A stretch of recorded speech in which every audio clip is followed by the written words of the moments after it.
Tu crois que la sorcellerie, c'est un mythe, un délire de vieux? Non.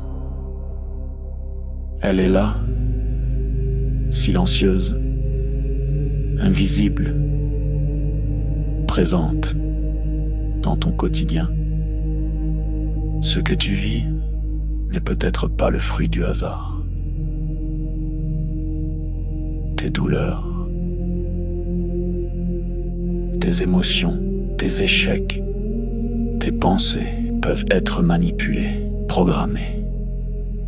Dans cette série de directs exceptionnels, le docteur Toumoua, Nswadi Kimbazi, révèle comment les rituels occultes s'allient aux technologies neurocognitives, comment le contrôle mental moderne opère, sans trace, sans bruit, comment des attaques ciblent ton énergie, ton mental, ton esprit, comment démasquer les attaques invisibles, vampirisme, viol astral, sortilège,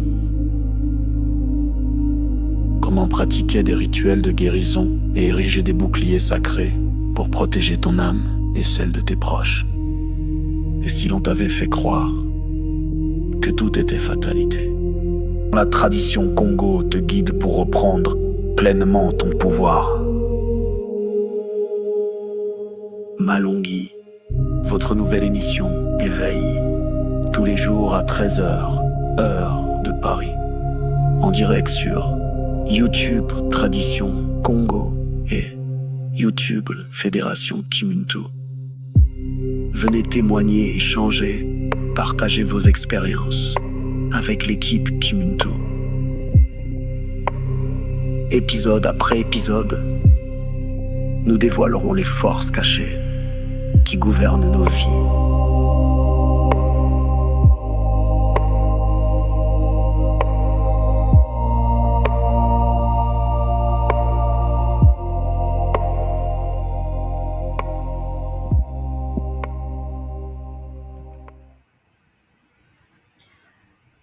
Mbote les Olapangi, Mbote, bienvenue à vous, bienvenue à ceux qui sont déjà connectés sur la plateforme de la tradition Congo. Mbote, aujourd'hui avec moi Ngaoli. Mbote Ngaoli, bienvenue à toi. Beauté, maman. Beauté, maman. Beauté à tous les Olampangui. Beauté à tous ceux qui vont nous écouter en direct et en différé. C'est un immense plaisir pour moi d'être là parmi vous. Matondo. Matondo, maman. Matondo à toi. Ah oui, au nom de la source divine unie comme Maman Wandombe, Matondo, à vous d'être présents ici, à tous ceux qui sont déjà là, à tous ceux qui vont nous écouter et en différé, comme d'habitude. Aujourd'hui, nous sommes en ligne pour notre série Malongi. Oui, la semaine dernière, vu que la tradition Congo avait repris les cours, nous n'avons pas pu être en ligne tous les jours et à partir de cette semaine, en fait de la semaine dernière et puis les semaines qui vont suivre, le programme va être le programme de diffusion va être enrichi. Il y aura d'autres programmes qui auront lieu à partir de la semaine prochaine, lundi. On aura un programme qui ne sera pas Malongi, nous aurons Malongi le mardi. Mais le lundi, le mercredi et le jeudi, nous aurons d'autres programmes qui vont être présentés. Et vous savez, nous avons été en ligne depuis mi-juillet où la série Malongi a débuté, 2 mois durant jusqu'à mi-septembre, où quotidiennement, notre Toumoua nous a nourris de plein de connaissances, il nous a réveillés sur certains thèmes. Nous avons commencé, vous vous rappelez, avec la sorcellerie, le mécanisme occulte et le contrôle mental subtil, la sorcellerie et les attaques. Après, nous avons traité tellement de thèmes, il y a tellement de thèmes qui ont été traités. J'espère que vous avez eu le temps, vous avez le temps de temps en temps d'aller réécouter et revisiter pour obtenir. Il y a eu beaucoup de techniques qui ont été partagées. Et vraiment, c'est le bonheur. Pendant les vacances, nous avons été nourris, hein, nourris quotidiennement des enseignements, des pratiques. Nous avons, et, en fait, on nous a pointé du doigt beaucoup de choses que nous vivons dans le quotidien. Et maintenant, le semestre a commencé à l'école. Donc, la semaine dernière, il y a eu le début des cours, déjà avec le lancement du KIMPV, où les portes ont été ouvertes pour ceux qui ont commencé les initiations dans le domaine Kinkoko, Ngataki et Kimbazi. Et aussi, il y a eu les cours qui ont repris avec le Kisinsu, la géométrie sacrée. Ah là, c'est le bonheur. En fait, c'est multidimensionnel ce que nous apprenons. Et il y a eu le leadership partie 2 qui a aussi commencé. Et enfin, nous avons commencé avec le Kimwama, l'enrichissement. À ça, nous avons été édifiés. En fait, on nous a présenté pourquoi nos ancêtres, en fait, pourquoi la tradition, en fait, les pratiques de nos traditions avaient beaucoup plus lieu au bord du lac. Au bord du fleuve? Qu'est-ce que le fleuve? En fait, c'est quoi l'importance du fleuve dans notre tradition et dans l'enrichissement? À ça, en fait, c'est des cours, il faut les vivre, il faut en fait avoir accès pour comprendre pourquoi aujourd'hui nous vivons ce que nous vivons sur le continent. Pourquoi est-ce que nous vivons en fait pourquoi ce qui se passe aujourd'hui, il faut le comprendre. Et tout moi nous l'a rappelé dans la deuxième partie du retour à l'âme, parce qu'aujourd'hui, nous allons avoir accès à la troisième partie de la série Le Retour de l'âme. Et dans la deuxième partie, il nous a fait comprendre en fait qu'il faut connaître notre histoire, connaître qui on est pour pouvoir changer, pour pouvoir transmuter notre vie. Si on ne connaît pas son histoire, si on ne connaît pas la vraie histoire, parce qu'en fait, ce que les autres nous racontent, est-ce que c'est ça notre histoire, hein? Donc, il faut vraiment chercher à savoir ce qu'est notre histoire, en fait. Ngaoli, qu'est-ce que tu en penses? Qu'est-ce qui t'a marqué justement dans la dernière série, la partie 2 du Retour de l'âme? Je vais commencer déjà par dire Maton parce que vraiment tous les sujets sont édifiants. Mais ce sujet-ci, vraiment, il a touché du doigt quelque chose qui me touche jusque l'âme, quoi. Je pense que ça touche beaucoup de personnes, beaucoup de Bangui. Lorsqu'on revient, qu'on retourne à son histoire, c'est vraiment tellement fascinant. On redécouvre ses ancêtres. Même la fierté perdue de ses ancêtres, on les retrouve. Mais ici, je n'avais pas vraiment retrouvé la dimension spirituelle de voir à quel point il nous explique comment, quand on est déconnecté, quand on n'a pas notre histoire, on est déconnecté de nos ancêtres. On peut même rater sa mission de vie à être connecté à l'histoire des autres. C'est dire, on a du travail, quoi. Moi, je pense que j'ai tellement de choses à dire pour cette thématique-là parce que vraiment, personnellement, ça m'a beaucoup chamboulé au lycée, vivre l'histoire des autres, toujours recevoir les merveilles, les progrès technologiques, c'est toujours les autres. Et nous, on nous raconte toujours nos faiblesses, les moments où on est tombé. Naturellement, même intellectuellement, un enfant à qui on raconte les faiblesses de ses ancêtres, il se sent même quelque part, il est même un peu déçu. Il n'est pas fier de ses ancêtres. On nous déconnecte par tous les moyens, on nous déconnecte de nos ancêtres et on se rend pas compte de vraiment la gravité de ce que ça crée dans notre peuple. Donc vraiment cette thématique, sincèrement, elle est tellement importante pour notre peuple, bien sûr tous les autres, hein, mais cette thématique, sincèrement, pour moi, elle est très profonde et on a vraiment encore beaucoup de boulot pour pouvoir rebâtir notre peuple. Parce que jusqu'aujourd'hui, sur le continent, c'est toujours ça qu'on nous enseigne. Ah oui, ah oui. Dans les écoles, les livres d'histoire, c'est l'histoire que les autres nous imposent. Et je Les sais, autres. oui, au Cameroun, il y a un patriarche qui s'est battu pour introduire en troisième un nouveau livre au Cameroun, un nouveau livre qui parle seulement de la tradition Congo. Et ces genres de gestes, faut l'encourager.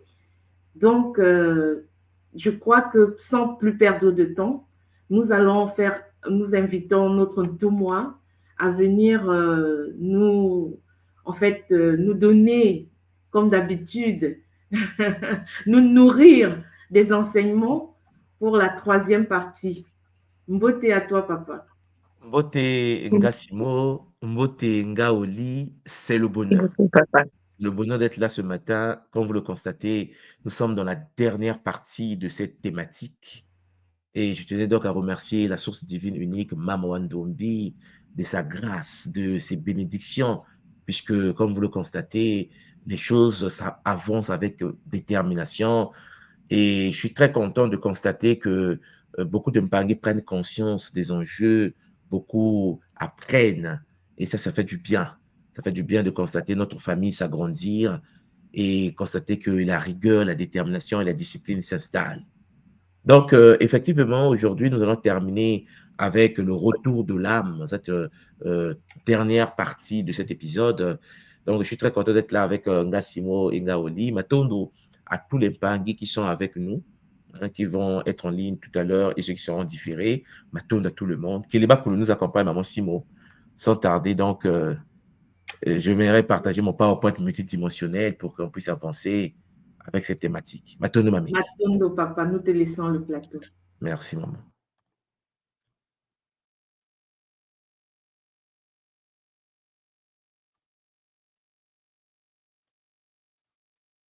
Très bien. Voilà, donc, Champangui, Mbot à vous, hein, Mbot à tout le monde. C'est votre Ntoumouane, soit dit Kimbazi, au poste. Alors, Mpangui, aujourd'hui est une journée spéciale puisque j'aimerais vous aborder la dernière partie de l'épisode concernant le retour de l'âme, c'est-à-dire comment réparer les fissures de l'être après une attaque occulte. Il est clair que beaucoup de choses demandent l'initiation, ça demande d'avoir des techniques, ça demande à faire un cheminement sur soi. Vous avez vu que dans cette partie, et Maman Simo Inga Oli l'ont rappelé tout à l'heure, je vous ai parlé de l'histoire, de la conscience historique, le fait de pouvoir savoir d'où on vient, le fait de pouvoir savoir qu'est-ce que les ancêtres ont fait. Et ce que j'ai intégré dans cette partie, c'est le fait de vous dire tout simplement que une personne qui n'a pas la conscience historique est livré aux forces de l'astral. C'est-à-dire qu'une personne qui n'a pas la conscience historique des Mpangi, des aînés qui ont vécu avant lui, parce que le corps dont tu disposes, le corps que tu as aujourd'hui chez Mpangi, est un cadeau des anciens. Ton père et ta mère ont fusionné leur patrimoine génétique, mais leur patrimoine génétique vient de leurs ancêtres. Que ce soit du père et de la mère de ton père ou du père de la mère de ta mère. Vous voyez qu'en effet, nous sommes l'émanation d'une combinaison complexe des chromosomes issus de nos parents des deux lignées. Donc, en fait, dans le patrimoine énergétique, génétique, il y a, cher Zolampangui, les émotions, il y a les informations canalisées épigénétiquement par nos ancêtres. Nous sommes donc ce produit. Ce qui veut dire que lorsque tu viens sur la Terre et que tu ne t'intéresses pas à l'histoire de ton peuple, lorsque tu viens sur la Terre, que tu ne t'intéresses pas à l'histoire de la famille dans laquelle tu t'es incarné, je ne te parle pas de l'histoire de 50 ans. Je ne te parle pas de l'histoire de 500 ans. Je te parle de 1000 ans, 2000 ans, 3000 ans, 4000 ans, 10 000 ans d'histoire. Des grandes lignes, des grandes figures, des prototypes, chers Zonampangui, qui ont marqué la lignée dans laquelle tu t'es retrouvé.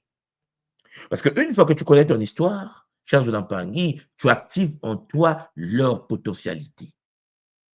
Et tu fais endormir en toi leur négativité, cher Zonampangui, leur potentialité négative. C'est pour cela que il est important, en effet, de savoir qu'est-ce qu'il faut activer. dans ton patrimoine génétique, dans la base de données. Sinon, ce sont les autres qui vont activer en toi des choses parfois que toi, tu ne veux pas activer. Les autres vont te parler de l'histoire vue par leur prisme, et cela va impacter de manière icéphétique, métatronique, démoniaque, ta structure bioénergétique. Chers Zolampangi, nous sommes des êtres multidimensionnels.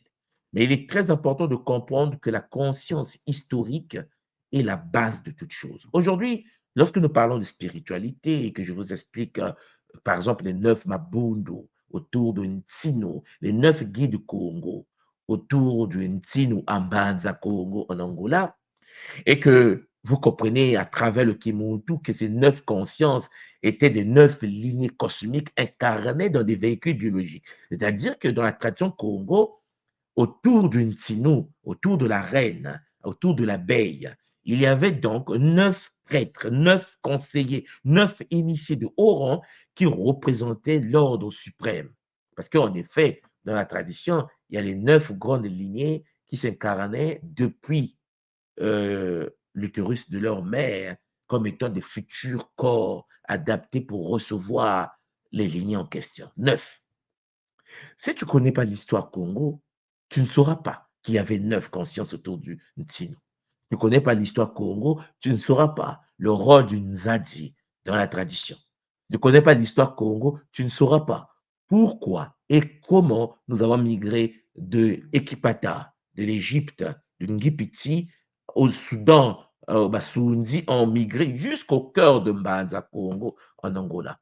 Tu ne sauras pas qui est mort en route, tu ne sauras pas qui a fait Mbemba Zulu pour nous guider pendant ces années de malheur jusqu'au cœur de Mbanza Congo.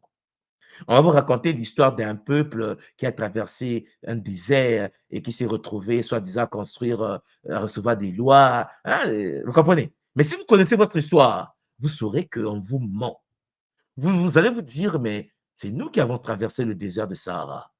C'est nous qui avons traversé jusqu'à Mbanza Congo en Angola, où coule le lait et le miel. Et vous voyez bien qu'en Angola, chers Zonapangi, au Congo d'Entotila, il coule le lait et le miel. On est d'accord? Bon, ce qui veut dire que lorsque tu connais ton histoire, quelqu'un d'autre ne peut plus venir te dire, oui, mais tu sais, nous avons traversé un désert, nous avons reçu des lois, nous sommes arrivés au paradis. Et pourtant, leur paradis est désertique. Votre paradis est dans la forêt. Il y a le fleuve Congo. Il y a des richesses, jusqu'aujourd'hui convoitées par l'humanité. On ne peut pas avoir un téléphone portable sans le Congo. Donc, vous voyez, chers Zonampangui, nous sommes dans une posture complexe. Celui qui ne connaît pas l'histoire de son peuple est un être qui n'a pas de racines, un être perdu dans le Nza.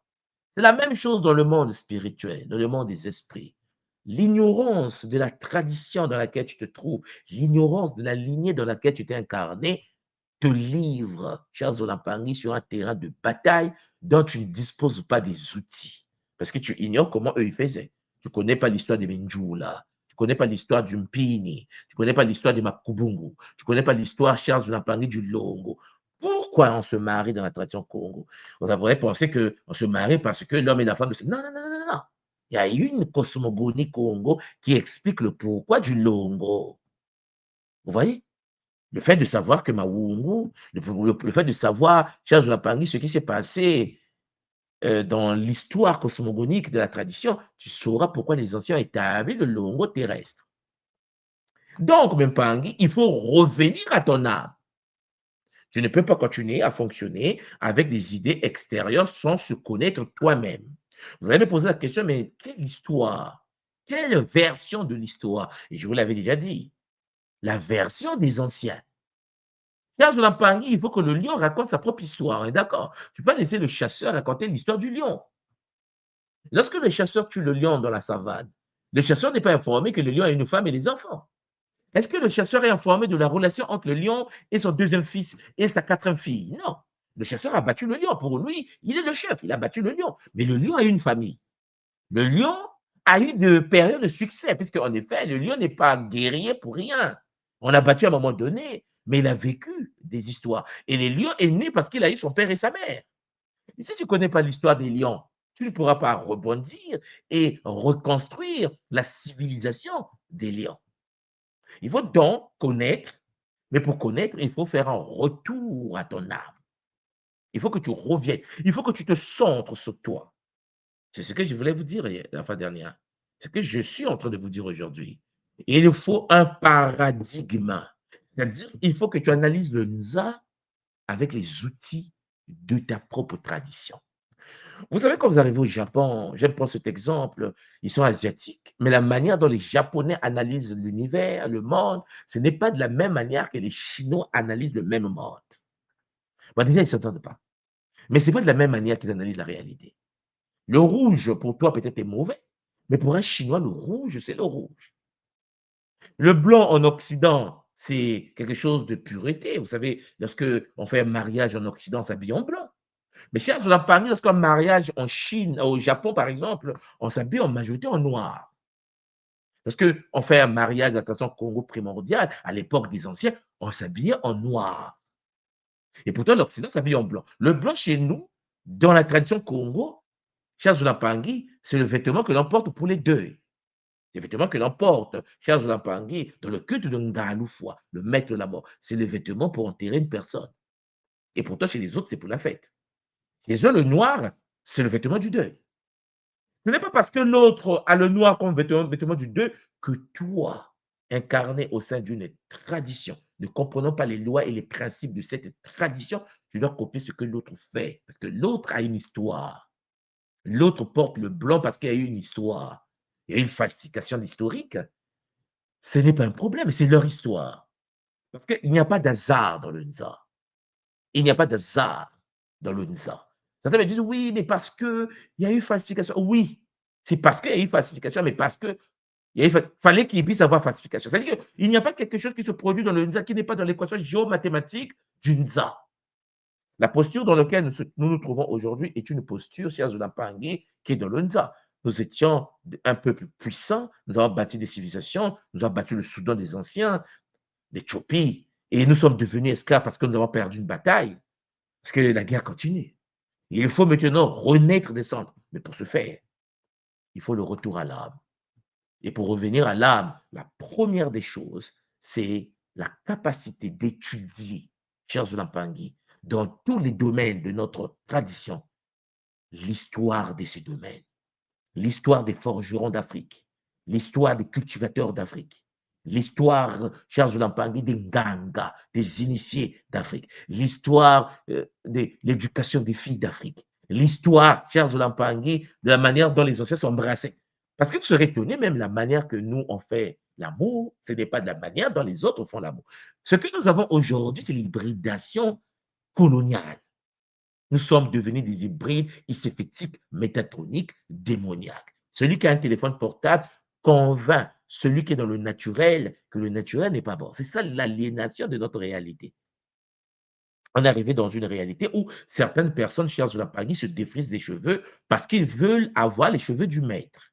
Nous sommes arrivés dans une réalité où celui qui a la neuromélanine, la substance la plus puissante qui permet l'interconnexion du Muntu avec le Nza, le Muntu le dépigmente, le Muntu le détruit parce qu'il veut représenter, il veut être connecté à son maître. Mais cher Zolapangui, si vous étudiez l'histoire de la dépigmentation de notre peuple, vous n'allez plus vous dépigmenter. Celui qui étudie l'histoire du défrisage des cheveux des Noirs ne va plus se défriser. Sauf si on a un problème de destruction psychologique, s'il y a un problème de tare cognitive. Ça, c'est un autre problème. Il y a des choses qui se passent dans notre communauté qui émanent de non-éducation historique. La conscience historique est la base de l'éveil d'un monde. C'est par ça que je commence le Kabbalah d'aujourd'hui. Alors, même Pangui, réparer les fissures de l'être après une attaque occulte. Parce que ne pas être dans ton histoire, c'est être attaqué. On t'a détourné de ton histoire, pas par hasard. Voilà pourquoi ils ont créé des médias. Voilà pourquoi ils diffusent des médias mensonges sur notre territoire, sur notre continent, parce qu'ils continuent à nous nourrir. Voilà pourquoi beaucoup de jeunes Africains quittent l'Afrique pour aller chercher la vie, traverser la Méditerranée, mourir pour aller laver les assiettes. Si tu as l'histoire des migrations de l'Afrique et que tu sais que, cher Zolapangui, une télévision extérieure de ta tradition, qui diffuse des valeurs extérieures de ta tradition, dont ta tradition est un poison qu'on insère dans ta tradition.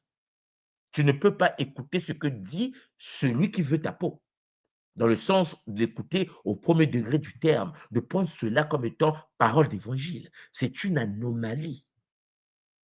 Cher Jolan Pangui, tu as le droit d'étudier ce que les autres font. Tu as le droit de comprendre ce que les autres font. Mais tu dois d'abord comprendre qui tu es. Tu dois d'abord étudier ta propre tradition. Tu dois parler tes langues, tes vibrations, tes vocalisations. Cher Jolan Pangui, les différentes variantes du Kikongo. Tu dois avoir accès à tout cela.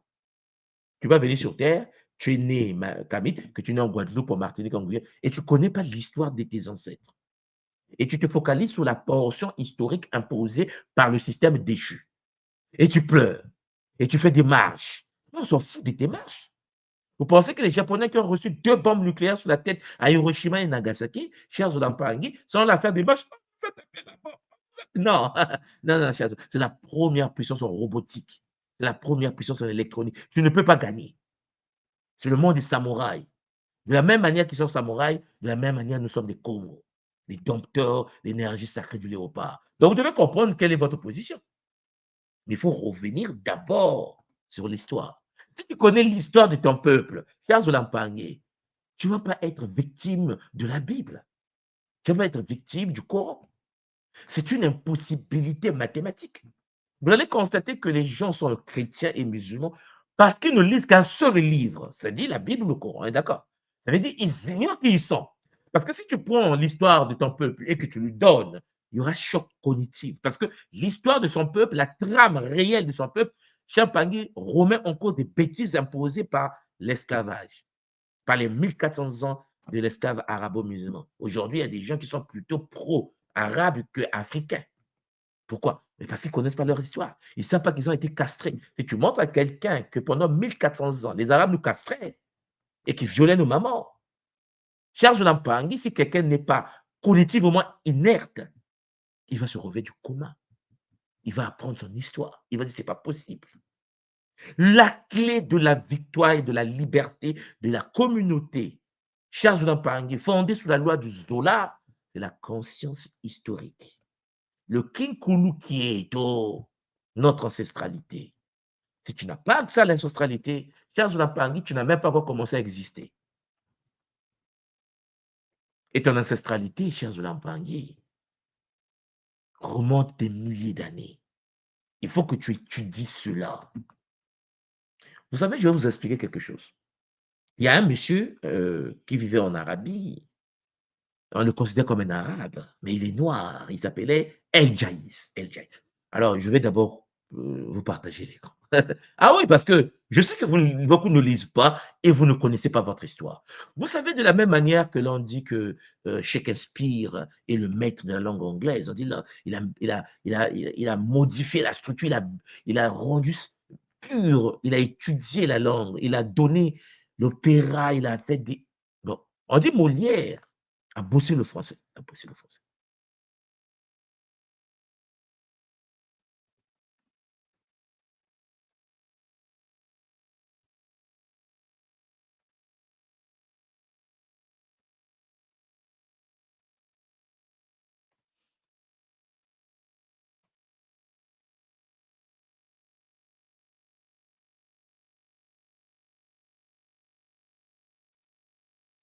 Je vous partage l'écran.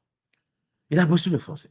Et on vous dit que non, les Russes parlent russe, mais parce qu'il y a eu Pouchkine.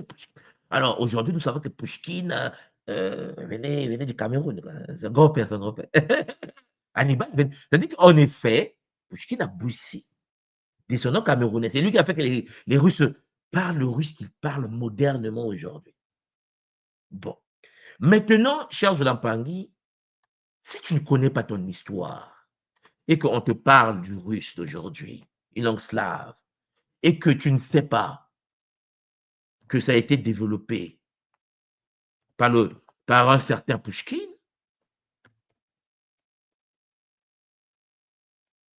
quelqu'un peut te manquer de respect. On est d'accord.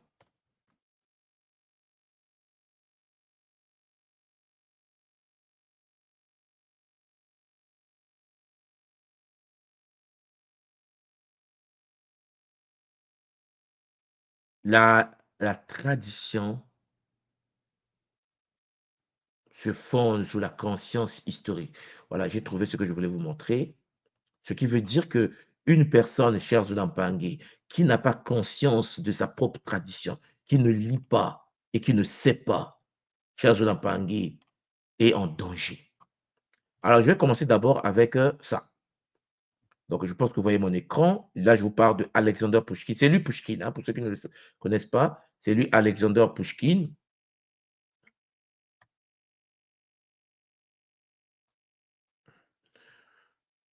Voilà. Alexander Pouchkine, c'est lui.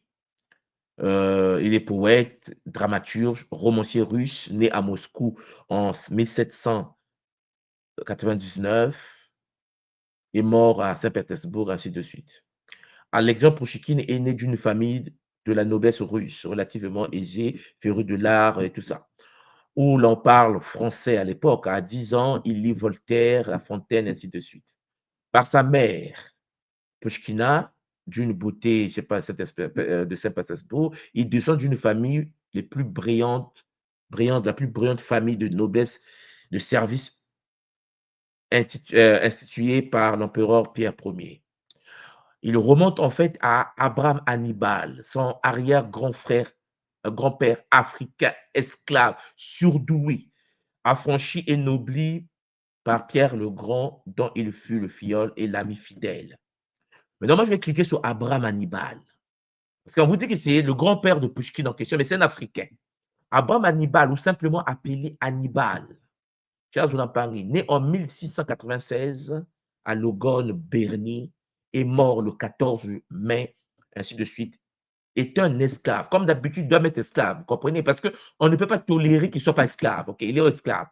Militaire, commandant afro-russe. Il est capturé en 1703 par des esclavagistes musulmans. Donc, si vous connaissez l'autre histoire, vous allez savoir qu'en fait, il y a un enfant qui est né sur le continent, on l'a capturé. On l'avait capturé par des musulmans dans le bassin du Logone, entre le Tchad et le Cameroun actuel, et amené à Constantinople. Il y acheté clandestinement par le comte de Pierre le Grand, devenu le secrétaire de l'empereur. Esclave, hein? Il est esclave. Il est né entre le Tchad et le Cameroun. Bon, il devient maintenant secrétaire de l'empereur de Russie, l'actuelle Russie. Il se fait remarquer par ses aptitudes intellectuelles et termine sa carrière comme général en chef dans l'armée impériale russe. Ça veut dire qu'il y a un Africain, un Camerounais tchadien là, qui a dirigé l'armée de l'empereur russe. Il est le grand-père maternel du poète russe Alexandre Pouchkine. C'est-à-dire que les Russes parlent russe. On dit que le boss de la langue russe, c'est Pouchkine. Les gens disent, oh, il est bon, il est bon, il est bon. Bon, sauf que Pouchkine en question a le son d'un Camerounais tchadien.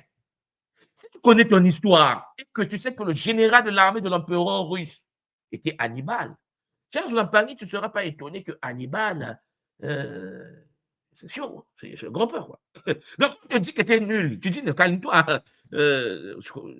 Si tu ne connais pas l'histoire d'un certain Hannibal, tu ne sauras pas que ton peuple a participé à la construction de l'actuelle Russie. Donc, en gros, ses origines restent incertaines. Les premiers récits d'Abraham Hannibal suggèrent qu'il est né en 1696 dans un village baptisé Lagone, la capitale d'une province mineure d'Éthiopie, située du côté nord du fleuve Mareb, qui sert aujourd'hui de grande partie de la frontière entre l'Éthiopie et l'Érythrée. Alors, suivez-moi bien. Là, on vous parle d'Éthiopie et l'Érythrée, tout à l'heure, on vous parlait du Tchad et du Cameroun. Dans le même texte, hein, ils vont vous torturer le cerveau. Il est mélanodème, point final. Mais non, ils vont vous dire qu'il est né du côté de l'Érythrée. Peut-être que du côté du Tchad, peut-être que, il n'y a que des peut-être. Mais on sait qu'il vient d'Afrique. Cependant, ce lieu n'a jamais pu être identifié en Éthiopie. Donc, on racontait au 19e siècle qu'il était le fils d'un gouverneur ou d'un seigneur de la guerre, en Afrique. Hein. Comme les autres fils avaient été apportés à leur père, les mains attachées avec une corde, il se réjouit de la liberté avec laquelle son plus jeune fils nageait dans les fontaines de son père. Hein. Pouchkine qui écrit.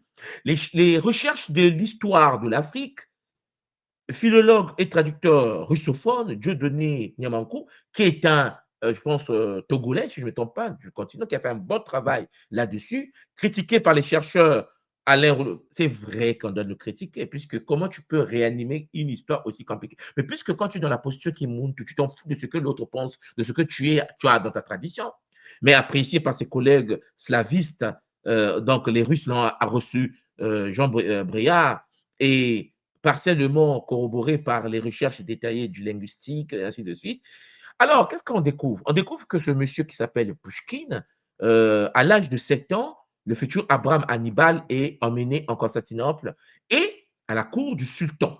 Et une fois qu'il est arrivé là-bas, Ahmed III, où il demeure 1 an, le bibliographe allemand d'Hannibal, compilant anonymement ses propres mots, explique que les enfants des familles nobles étaient portés au commandeur de tous les musulmans, le sultan turc, comme otages, et pouvaient être tués ou vendus en esclavage si leur père s'agitait. Donc, la sœur d'Hannibal, l'a emmenée elle aussi en captivité, meurt durant le voyage. Et donc, Hannibal va survivre, ce monsieur, et donc il va être emmené en Russie par l'envoyé de l'ambassadeur russe de l'époque, selon les ordres de ses supérieurs. Et donc, toute l'opération est menée sous l'ordre, bien sûr, de Pierre Ier le Grand. Apparemment, Hannibal n'aurait pas été le seul garçon noir à être ainsi acheté. Bien qu'il soit alors à la mode d'avoir des enfants noirs à la cour des monarques européens, ce n'est pas cette raison qui guide le tsar de Russie, hein. Il vise un but éducatif. Les Noirs étant alors considérés en Europe comme non civilisés, voire comme des animaux. Suivez bien, hein. Pierre veut prouver que ses enfants sont aussi doués pour les arts, les sciences et que leur père est russe. Donc l'empereur le récupère, plusieurs enfants. Il semble, selon les témoignages de l'époque, parce qu'il est parti, il avait 7 ans, vous comprenez, que le tsar voulait, par l'expérience de l'intégration du jeune Abraham, démontrer pragmatiquement la supériorité de l'acquis sur l'inné. C'est-à-dire que ce n'est pas parce qu'il est né en Afrique qu'il est bête. Non, il y a l'acquis, il va apprendre. Et les études peuvent permettre à quiconque, quelle qu'en soit la naissance, de s'élever dans la société et de servir utilement son pays. Et quand vous voyez Poutine venir apporter de l'aide au Burkina Faso, au Mali, ça vient de loin, l'Empangui. Là, je vous parle de 1700. C'est-à-dire que l'histoire entre l'Afrique et la Russie, ce n'est pas aujourd'hui qui se passe. Là, je vous parle d'Hannibal. Mais celui qui n'a jamais écouté l'histoire, celui qui n'a jamais étudié Hannibal, là, je les lis sur Wikipédia, vous avez les livres de Niamankou, les livres écrits par les nôtres, qui sont plus riches que ce que je suis en train de vous lire. Hannibal est baptisé le 13 juillet à l'église Saint-Paraskeva, Pierre étant son parrain, donc l'empereur lui-même, bien qu'il porte désormais le nom de Petrov Petrovitch, il continue à se faire appeler Abraham, nom qui lui fut donné lors du voyage l'amenant en Russie. Par qui? Par les Arabes, hein, parce que c'est Ibrahim, hein, dont on parle ici. Bon, ce nom lui rappelant son premier prénom africain, Broie, qui est le nom qu'il a eu à la naissance. Donc, dès 1705-1717, une fois alphabétisé, il devient le secrétaire de nuit du tsar. Vous devez comprendre comment quelqu'un peut être secrétaire de nuit. Le tsar en train de dormir la nuit, lui, il est là. Parce qu'il est juste à côté, chargé de noter les pensées du souverain lorsque celui-ci se réveille la nuit. C'est quoi le délire? Bon, sauf que Hannibal va aller en France. Il y a l'esclavage, hein, en 1717, à 20 ans. Il est russe, mais il est noir. Abraham Hannibal est laissé en France par son parrain Pierre le Grand après son séjour. Il dit, bon, tu restes à Paris, tu restes en France. Il accompagnait ce dernier d'abord à Paris, puis, mais possiblement aussi à Metz, envoyé par son professeur Bernard, ainsi de suite, afin d'y poursuivre son étude dans les arts, la science, la guerre. Donc, il y avait un noir en Europe qui étudiait, mais qui était russe. Là, il apprend plusieurs langues, parce que c'est quand même quelqu'un qui est rempli de neuromélanie, c'est quelqu'un qui vient du continent. Comme nous parlons tous plusieurs langues, hein, vous voyez ce que je veux dire?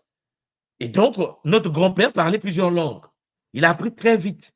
Il révèle donc de grandes dispositions dans les mathématiques, notamment en géométrie. Alors, en 1918, durant la guerre de Quadruple Alliance, il s'engage à combattre à sa propre demande dans les armées de Louis XV en France, contre celle de l'oncle de celui de Philippe IV en Espagne. Et Hannibal rentre dans l'armée, ce qui lui vaudra de recevoir finalement le grade de capitaine de l'armée française. Donc, quand les Français font la bouche aux Africains et que tu connais l'histoire d'Hannibal, tu te dis, mais quand même, il faut respecter les humains. Donc, le mec devient capitaine de l'armée française. En 1719, Abraham Hannibal fut même blessé à la tête lors des opérations de sapeurs au siège de Fontarabie, où il se comporta vaillamment et aurait même fini capturé par l'armée espagnole durant le conflit. Donc, en 1720, une année après, il parvient à étudier il parvient à étudier dans la nouvellement créée École royale d'artillerie de la Fer, aujourd'hui l'ESN, par grâce spéciale ayant servi dans l'armée française, et obtient le brevet d'ingénieur du roi, le roi de France. Il aurait repris ses études dans l'école royale d'artillerie de Metz après avoir été libéré en 1722, 2 ans après la fin de la guerre. Là, je ne suis pas en train de vous parler d'un métis né entre nous et les Occidentaux. Je parle de quelqu'un né sur le continent. Même si on lui met entre le Tchad et le Cameroun, entre l'Éthiopie et je ne sais pas quoi, il est sur le continent, il est kamite, il est né là. Mais à Paris, il se lie d'amitié avec plusieurs figures de lumière. Vous avez déjà entendu parler des Lumières, mais qu'il s'agisse de Montesquieu, il les connaissait. Voltaire, le raciste, là, il le connaissait. Si vous lisez les travaux des Russes, vous allez comprendre comment Voltaire a volé les travaux de Hannibal. Et donc, ce fait défendu par son bibliographe Hugues Ball est néanmoins contesté, comme d'habitude, par le critique André Kahn, parce que Voltaire appelle alors Hannibal l'étoile noire des Lumières. Voltaire s'est mis à genoux. J'ai lu le document russe de l'histoire de Voltaire s'est mis à genoux. On n'a jamais vu un homme aussi brillant dans l'histoire européenne. Voltaire, Montesquieu, tous ces gens qui ont été éduqués là en Europe se sont inclinés devant l'intelligentsia suprême d'un Kabyle. On l'appelait l'étoile noire des Lumières. C'est quoi leur problème? Bon, en 1723, après 6 ans passés en France, il parle bien français, il revient chez lui, donc en Russie, par la terre accompagné de l'ambassadeur russe à Paris, étant terrifié de le faire par voie marine, il transmet les savoirs acquis, notamment 2 grands volumes manuscrits présentés à Catherine Ier, l'impératrice de Russie, alors devenue tsarine, à la suite de la mort de son père, en fait, de Pierre Ier. Son ouvrage s'intitule Géométrie, pratique et fortification, que le Tchadien camerounais éthiopien a écrit. Donc, il prend le document, il envoie à Moscou, il dit, bon, j'ai fini 6 ans d'études à Paris, j'ai fait la guerre, je renvoie au pays ça, la géométrie pratique et fortification. Il fallait envoyer au Cameroun. Mais bon, bref, vous comprenez le game. Ça veut dire que si tu n'as pas le bouquin là, toi qui m'écoutes, tu n'as rien compris de ce qu'on appelle la conscience historique. C'est-à-dire qu'en effet, vous devez comprendre une chose. Nous appartenons à une lignée. Et dans la lignée, il y a des gens qui ont été déportés, qui ont été, mes chers olampagnis énergétiques, comment connectés à la matrice. C'est-à-dire que moi, quand je suis à la maison avec mes enfants, je leur parle d'Hannibal. Hannibal. Hannibal, quand on parle de lui à la maison, mon fils est calme. Il sait que, bon, il existe la géométrie pratique et fortification écrite en 1725. Quand je lui montre la photo d'Hannibal, il sait bien que c'était son grand-père. Et le reste, ce n'est pas mon problème. Il connaît l'histoire. Il a été pris dans un village en Afrique. On l'a déporté par les Arabes parce qu'ils nous déportaient. Ça a pris 1400 ans quand même. Il s'est retrouvé à la cour du roi. Son premier tome est un traité de géométrie pratique et l'autre aborde le thème de fortification. Quand vous voyez les grands bâtiments des Russes, les grands bâtiments de la période tsariste, c'est Hannibal et Bangui. Ces manuscrits sont toujours conservés aujourd'hui dans la bibliothèque de l'Académie des sciences de Saint-Pétersbourg en Russie. Celui-ci fut d'ailleurs fondé en 1724 comme l'Académie attenante sur la base d'une collection de plus de 300 livres ramenés de France par Hannibal lui-même.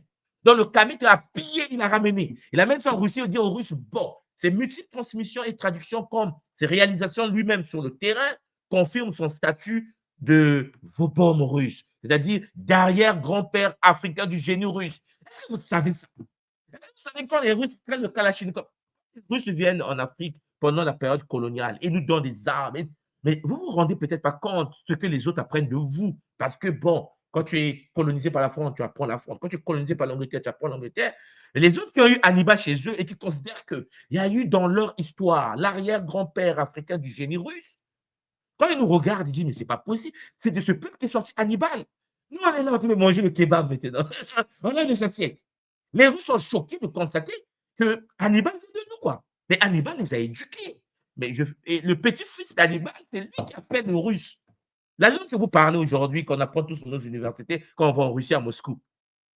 Donc, vous voyez, les parents, on va pas lire tout ça là. Prenez le temps. Hein. Prenez le temps de faire vos recherches. Prenez le temps. Là, c'est son fils, un fils d'Abraham Hannibal, celui appelle Ivan Hannibal. C'est les grands monarques, les grands maîtres de la Russie. C'est ce que j'essaie de vous dire tout simplement. Mon idée ici, c'est de vous dire que, chers Olampang, vous ne pouvez pas, nous ne pouvons pas continuer à fonctionner comme nous fonctionnons aujourd'hui. L'ignorance de l'histoire des grands de notre tradition fait que les autres parfois te manquent de respect, tout simplement, parce que tu ne sais pas. Tu ne sais pas. Parce que, chers Olampang, si tu savais, tu devais ne pas tomber dans le piège. Bon, je vais finir ce paragraphe et je passe à quelqu'un d'autre. Fin octobre 2010.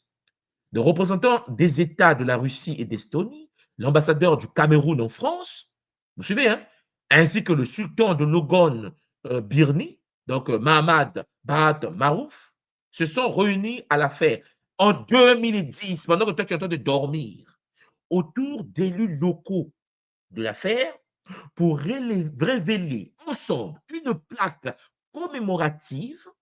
Et vous comprenez pourquoi le Cameroun est là? Vous comprenez pourquoi le Logon Birni est là? Parce que vous comprenez là où il est né. C'est bien clair pour tout le monde, j'espère. Bon.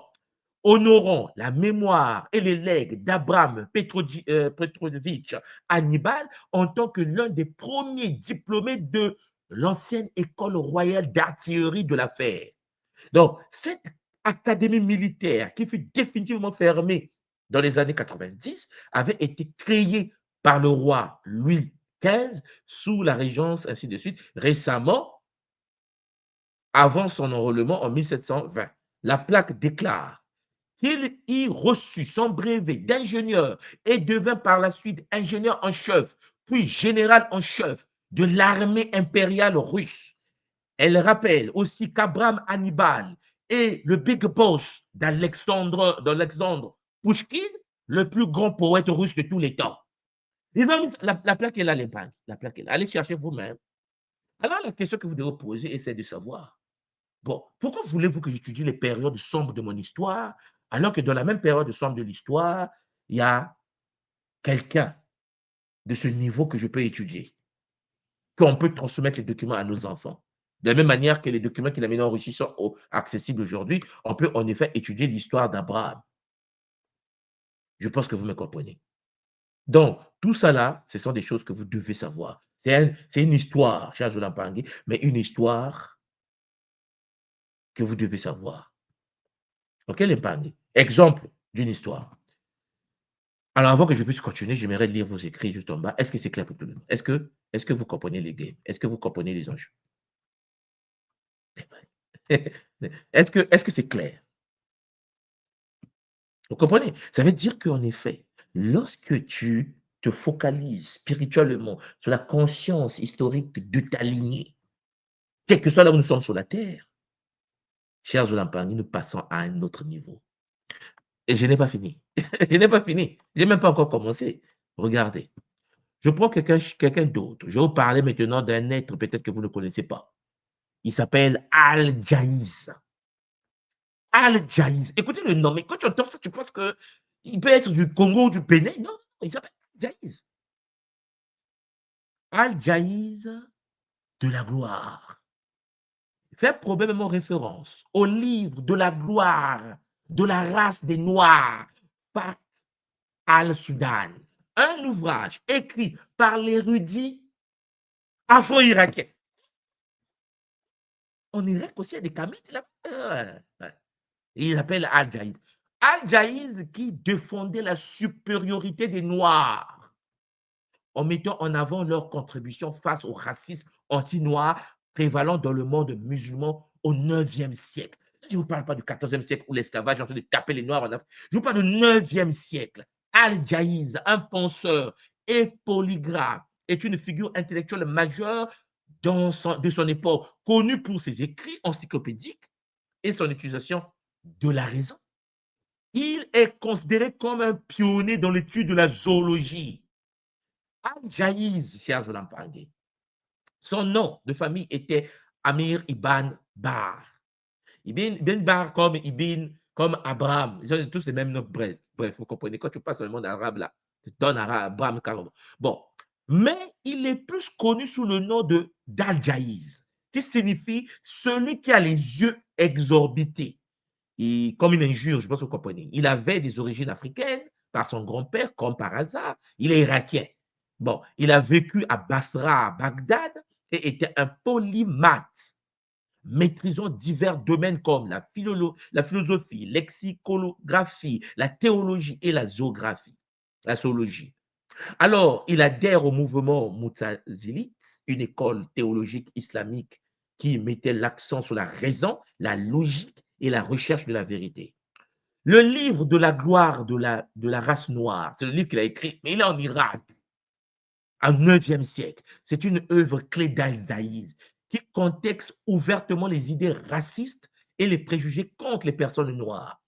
Il y exprime avec verve que les Africains possédaient des qualités uniques et méritaient d'être honorés par leur réalisation et leur attribution exceptionnelle.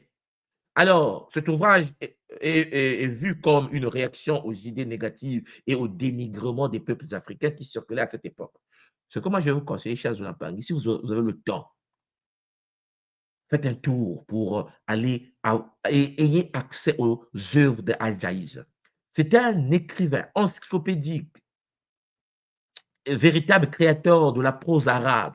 Il défend une culture arabe en combinant la tradition avec les données de la pensée grecque et laisse plus de 200 ouvrages, dont une cinquantaine ont été traduits en français. C'est comme un demi-dieu, le monsieur là que vous entendez. C'est-à-dire que le mec Al-Jaïz formule une première idée du principe de l'évolution des espèces. On parle de Darwin du matin au soir. On parle du 9e siècle.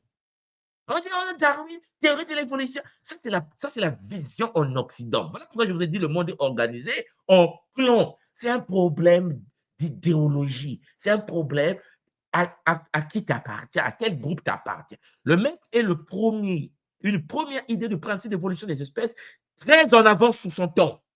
Ce principe n'est redécouvert et diffusé largement qu'environ un millénaire après lui, avec les publications de Charles Darwin, bon, qui a plagié, en fait. Mais je ne vais pas dire ça, une fois, il a dit que Darwin a plagié Al-Jaïz, le kamite irakien. Mais si je connais ton histoire, pourquoi tu es assis chez moi ici? Quand je suis assis chez moi ici, Serge Lambac, qu'est-ce qu'on fait?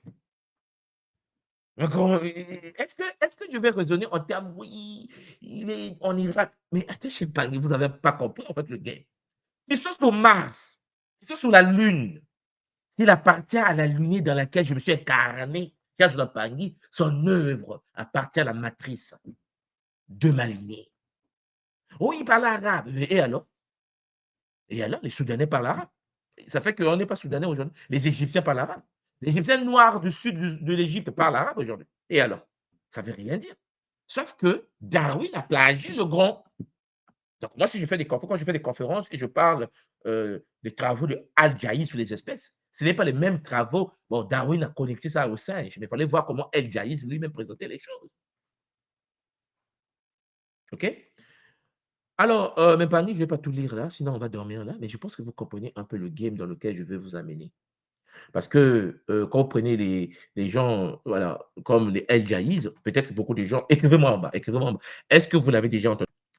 Al Jaïz rejoint un groupe de jeunes de la mosquée principale de Bassora pour discuter de sciences et assiste à des cours de philologie, de lexicolographie, de poésie. Il continue ses études pendant 25 ans, durant lesquels il acquiert une connaissance profonde de la poésie, de la philosophie arabe, d'histoire pré-islamique des Arabes, des Perses, du Coran, des hadiths. Il étudie également des textes des sciences, de la philosophie traduite de grec, notamment des œuvres d'Aristote. Son éducation est facilitée par le fait que le califat d'Abbasside, en pleine révolution culturelle et intellectuelle, favorise la diffusion des livres. Alors qu'il vit encore à Bassora, en Irak, Al-Jaïz écrit un article sur l'institution du califat qui est considéré comme le début de sa carrière d'écrivain. Sa seule source de revenus, sa mère, lui avait offert une corbeille pleine de cahiers en lui disant qu'il gagnerait sa vie par l'écriture.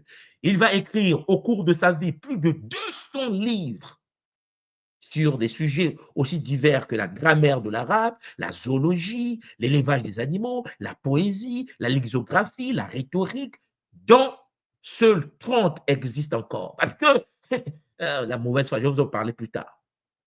Donc, vous comprenez qu'en effet, le Big Boss a écrit des bouquins. OK? Livre des avares, traité sur les Turcs, traité des marchands, traité de rhétorique, et ainsi de suite, ainsi de suite. Livre des animaux, souvent considéré comme son travail le plus notable. Titre de gloire des Noirs sur les Blancs. Bon, je ne voulais pas dire ça en ligne, mais ce n'est pas moi qui ai écrit le livre. Hein. El Jaïd. Mais ça, la cher de Lampangue, ça ne peut même pas passer à Paris.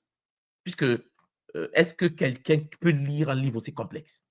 Bon, pourquoi El Jaïz écrit ça? Parce que El Jaïz découvre, parce qu'il n'est pas seul en Irak. Quand on vous dit que les Irakiens, à l'époque, Babylone était en train d'observer le ciel, vous n'avez aucune idée qui observait le ciel, en fait. Parce que dans la tête des gens, lorsqu'on leur parle des grands astrologues iraniens et irakiens, l'Iran aussi, si je vais là-bas, vous allez pleurer encore. On va vous dire, oui, mais c'était des esclaves. Non, non, non, non, non. Attendez, attendez, attendez. Attendez. On vous parle ici des Al-Jaïz. Titre des gloires des Noirs sur le blanc. C'est des livres que vous devez lire. C'est gratuit. Vous pouvez l'avoir sur PDF sur Internet et vous le lisez. Pourquoi je vous montre ça? C'est pour vous dire que dans le monde arabe, dans le monde irakien, il y a des livres comme ça. Il étudie ça. Et vous allez voir, je ne vais pas rentrer en détail parce que c'est un livre où il est quand même, il est un peu aussi raciste lui-même. Mais bon, vous me comprenez ce que je suis en train de vous dire. Il avait une posture sociale que beaucoup des nôtres aujourd'hui n'ont pas. Et beaucoup de nôtres ne savent pas que l'arabe littéraire, l'arabe que vous entendez, l'arabe littéraire, c'est El Jaïs qui l'a développé. Donc, quand les gens parlent arabe, je les regarde, je dis, tu connais Al Jaïs? Il m'a dit, non, je ne connais pas. Je dis, bon, va dormir. On ne peut pas parler de même niveau. Il dit, même la langue que tu parles, c'est mon grand-père qui l'a modernisé. Il est poète malade. Il a modernisé l'arabe littéraire, l'arabe ancien en littéraire, l'arabe que les gens parlent dans la rue jusqu'en Arabie aujourd'hui. On les a éduqués sur les documents de Al-Jaïz. Mais Al-Jaïz en question, cher Jolam Pangui, avait la tête d'un Camerounais, quoi.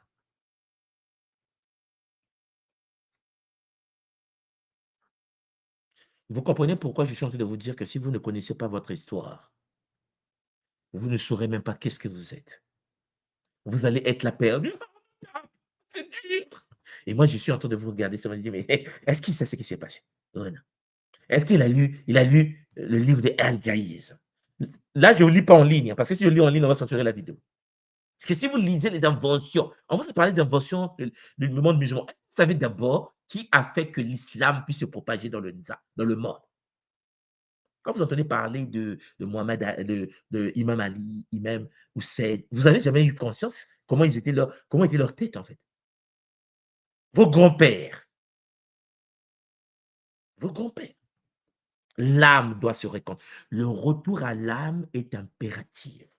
Je sais que c'est dur, parce qu'on a grandi dans le mensonge, parce qu'on a grandi dans des sociétés où on nous a dit on est inférieur. Mais si vous savez, chers Olympiques, si vous savez, là, je ne vous parle pas, ouais, je vous parle pas de l'Europe, là. Je vous parle de la Russie. Parce que beaucoup d'Européens, beaucoup des Africains ne savent pas ce qu'est-ce que veut dire Pushkin. Les statuettes d'Abraham Hannibal. Le mec qui a construit, qui a permis à la Russie de gagner des guerres. Général de l'armée russe. Mais né au Cameroun, né au Cameroun. si on comprenait le game, on devait l'étudier. Il est quand même né au Cameroun. C'est comme l'homme le plus fort du monde aujourd'hui était un Camerounais, la MMA en fait. Et il est Camerounais aujourd'hui. Il va un jour peut-être prendre la nationalité, je ne sais pas, turque, je ne sais pas, pour un exemple. Et puis on l'oublie 100 ans après. Donc tu vas l'oublier parce que l'autre t'a dit que tu dois l'oublier. Et si vous suivez les games, vous serez même étonné que le père de l'électronique japonais, de la robotique japonaise, venait d'Éthiopie. Il y a des choses qu'on peut. Si tu connais ton histoire, tu vas te poser, tu vas dire bon, qu'est-ce qu'on a fait dans ce monde d'abord? Qu'est-ce qu'on apporte à l'humanité? Ça. Ok, ok. Spirituellement, qu'est-ce qu'on a? Si je rentre dans la spiritualité, vous allez faire des dépressions. Parce que peut-être que vous oubliez qu'il existe en Inde une lignée indienne qu'on appelle les Dravidiens. Notre divinité, nos consciences comme Krishna, là, c'est les Dravidiens qui les ont apportés à l'humanité. C'est parce que vous n'avez jamais fait attention. Vous n'étudiez pas. C'est les Indiens. Mais c'est pas... Non, on nous a eu. On nous a eu. C'est-à-dire qu'on nous a dit que c'est les Indiens. Donc, ça ne nous intéresse pas. Moi, je suis africain. Ouais. Et alors? Mon grand-père a pris son sac à dos. Il a migré jusqu'en Inde. Donc, je vais me déconnecter de lui parce que toi, tu m'as dit que non, il n'est plus ton grand-père parce qu'il vit en Inde. Donc, si mon grand-père s'est retrouvé en Martinique, toi, tu es qui pour me dire que tu ne dois pas aimer ton grand-père et la descendance de ton grand-père en Martinique parce qu'il est parti. Mais il est parti vivre en Martinique. C'est quoi? C'est comme si moi, je vis au Japon et que mes enfants grandissent à Tokyo. Et puis un jour, mon fils est en train de bastonner les Japonais en tennis. On va dire non, non, non, non, non. Il n'est pas Camille parce qu'il vit au Japon. Il faut avoir un cerveau tordu quand même. On est d'accord. C'est pour cela que les Kimuntu vous dit conscience historique. Tous les êtres issus du continent et de la lignée nous appartiennent. Qu'ils veulent ou pas, même s'ils sont vivants, qu'eux-mêmes ils veulent ou pas. Quand Teddy Riner, l'homme le plus puissant au judo de tous les temps, depuis la période des Congo d'Intuoti, est médaillé multiple, Charles Lampangue en judo, et que Teddy Riner est né en Guadeloupe, vous pensez que moi, tout le monde soit de Kimbasi. Je vais dire que non, le fait que Teddy Riner est né en Guadeloupe, ça ne m'intéresse pas. Mais vous n'avez rien compris. Moi, quand je rentre au Congo faire mes cours à l'université, quand je projette Teddy Riner aux étudiants, je dis, vous voyez le monsieur là, c'est votre grand frère. Et votre petit frère aussi. Ça, c'est votre cousin. Bon, lui, il est né de la lignée de nos parents qui sont nés en Guadeloupe. Voyez la lignée qu'on a menée en Guadeloupe, il est né de cette lignée-là. Voyez la lignée. Parce que moi, j'ai ma carte de ramification des peuples. J'ai créé ma carte de ramification des peuples. Dans ma carte, j'ai la lignée martiniquaise, la lignée guadeloupéenne, la lignée haïtienne, et puis j'ai le tronc central. Donc, en fait, tu peux dire que non, mais ça, c'est le grand-père. Donc, en gros, pour moi, les millions de gens qui ont été déportés dans les Antilles, non, non, écoutez-moi bien. Il y a mon grand-père et ma grand-mère, mon grand-père et ma grand-mère, qui représentent les milliers de gens là, voilà. Je n'ai pas besoin de parler des milliers de gens. J'ai besoin de dire, il y a mon grand-père et ma grand-mère qui ont été déportés en Guadeloupe. Ces deux lignées-là. Il y a Teddy Riner qui est né maintenant. Donc, vous comprenez la puissance. Il faut que mes enfants au Congo sachent qu'ils sont invincibles en judo. Parce qu'une personne dans leur lignée est maître invincible, multidimensionnel du judo mondial. C'est comme l'escrime. Vous savez ça, mon fils faisait l'escrime à Brazzaville quand il était au Congo. Et je me dis, mais toi, mais comment tu peux inscrire ton fils dans l'escrime? Parce qu'il y a des Occidentaux qui sont là-bas qui font l'escrime en privé avec leurs enfants. Moi, j'ai dit, mon enfant aussi doit faire l'escrime. On dit, il faut payer, c'est cher, je vais payer. Il a commencé à faire l'escrime. On m'a dit, mais pourquoi tu veux que ton fils fasse l'escrime? J'ai dit, mais parce que c'est nous qui dirigeons l'escrime mondial aujourd'hui. La femme la plus titrée de l'escrime du monde est de ma lignée. En fait, c'est ma grande sœur. C'est pas normal. Elle est antillaise. J'ai dit, mais c'est quoi ton problème? Est-ce que je dois accepter que quelqu'un d'autre me dise qu'une de nôtres née sur Mars n'est pas des nôtres parce qu'il est né sur Mars? Mais naître quelque part ne veut rien dire pour quelqu'un qui est de l'Okimuntu. Un Chinois né en France est un Chinois né en France. Vous avez déjà vu un Chinois se lever le matin vous dire, je suis un Français. Et pourtant, ils ont des papiers français. Le Chinois, on va dire, c'est un Chinois de France. C'est un Chinois né en France. Est-ce que vous comprenez le game?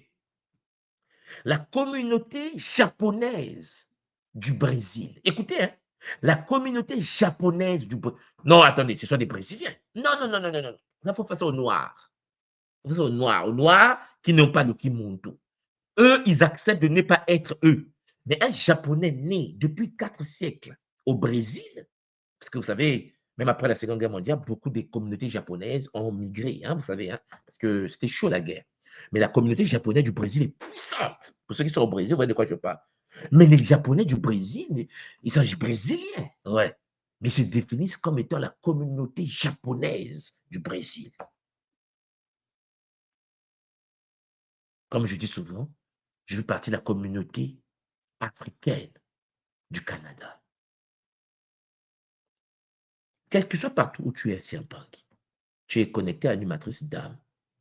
C'est pour cela que lorsque un des nôtres, que ce soit un noir, Kamit, Mélandem, en Turquie, qui découvre une formule.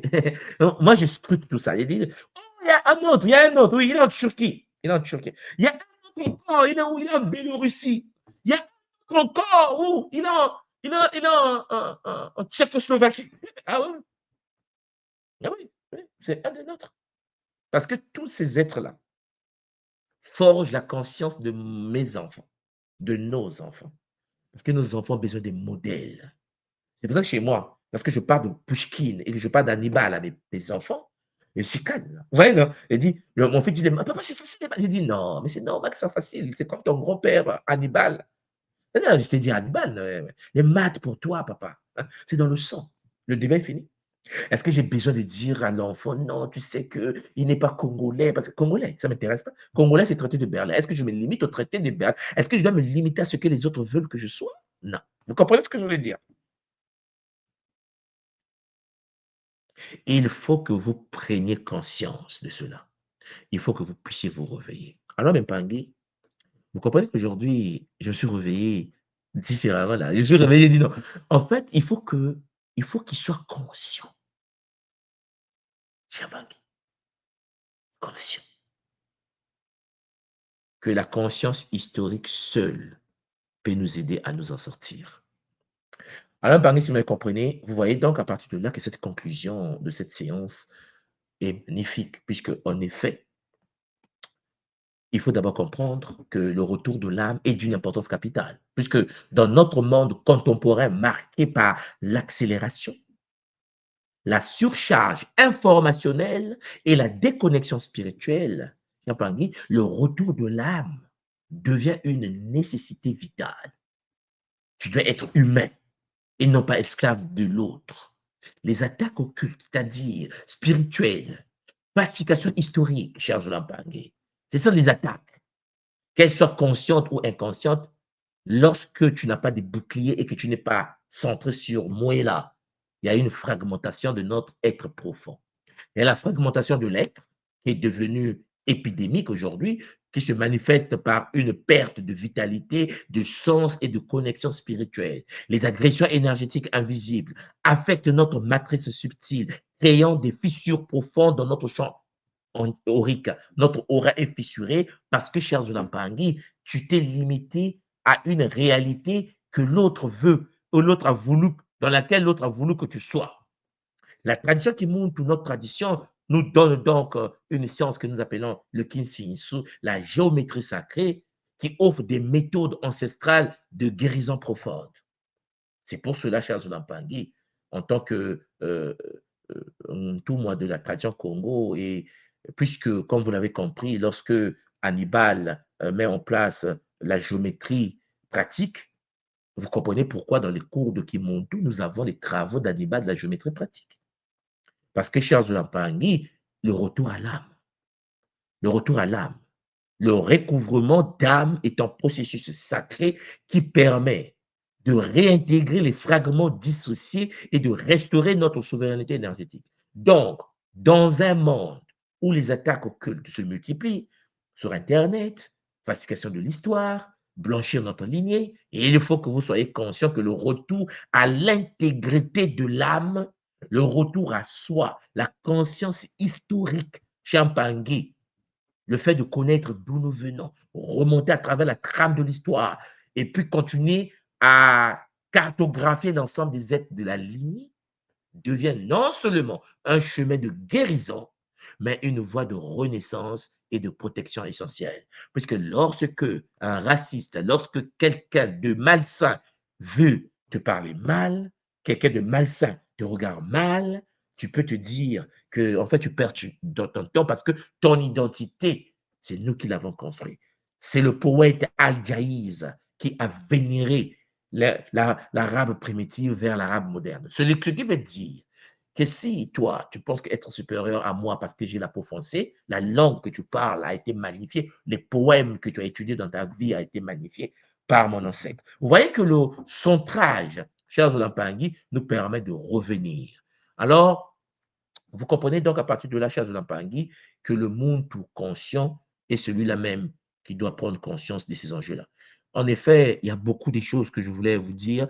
Ce que je vais faire, Champangui, je vais tout simplement demander à Nga Simo tout à l'heure de pouvoir prendre mon PowerPoint que vous voyez ici, là, que je voulais vous partager, pour le partager dans l'espace communautaire qui est Muntu pour les Mpangui qui veulent avoir accès. Parce que je l'ai préparé avec Zola, je parle des choses très intéressantes concernant Kimbazi, le retour avec le Kinshinisu et ainsi de suite. Et cher Zola Mpangui, il est peut-être préférable à travers les rituels que je vous propose, à travers les Kabula, à travers le Luzingu, le Kimbasi, le Nganga Mbuki, que nous puissions avec bonheur y accéder. Donc, ce fichier sera envoyé, vous allez avoir accès à ça, mais je voulais en effet aujourd'hui, cher Zola Mpangui, et plus précisément, faire comprendre aux nôtres qu'il est très important de faire attention sur ce que nous sommes. Le centrage sur soi est d'une importance capitale. La connaissance de soi est d'une importance capitale.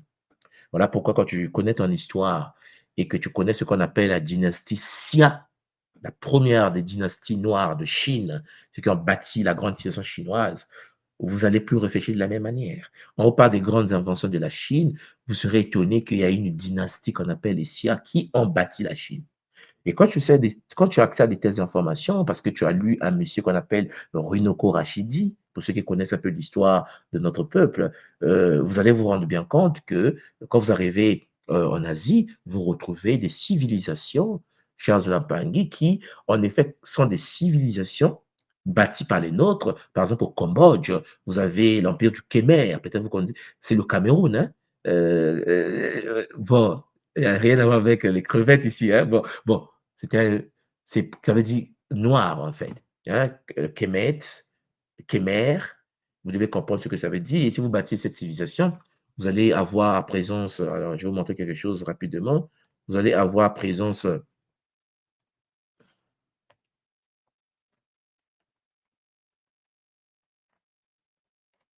vous allez,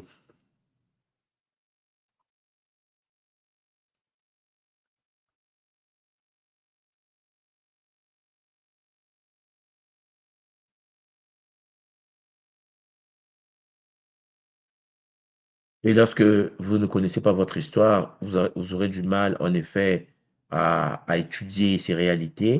Et donc, le danger avec ça, c'est quoi? C'est que on se fait manipuler, on se fait escroquer, visiblement, parce qu'on ignore, en effet, d'où nous sommes venus, qui sommes-nous exactement. Et ça, c'est quelque chose que nous devons tous intégrer. Alors,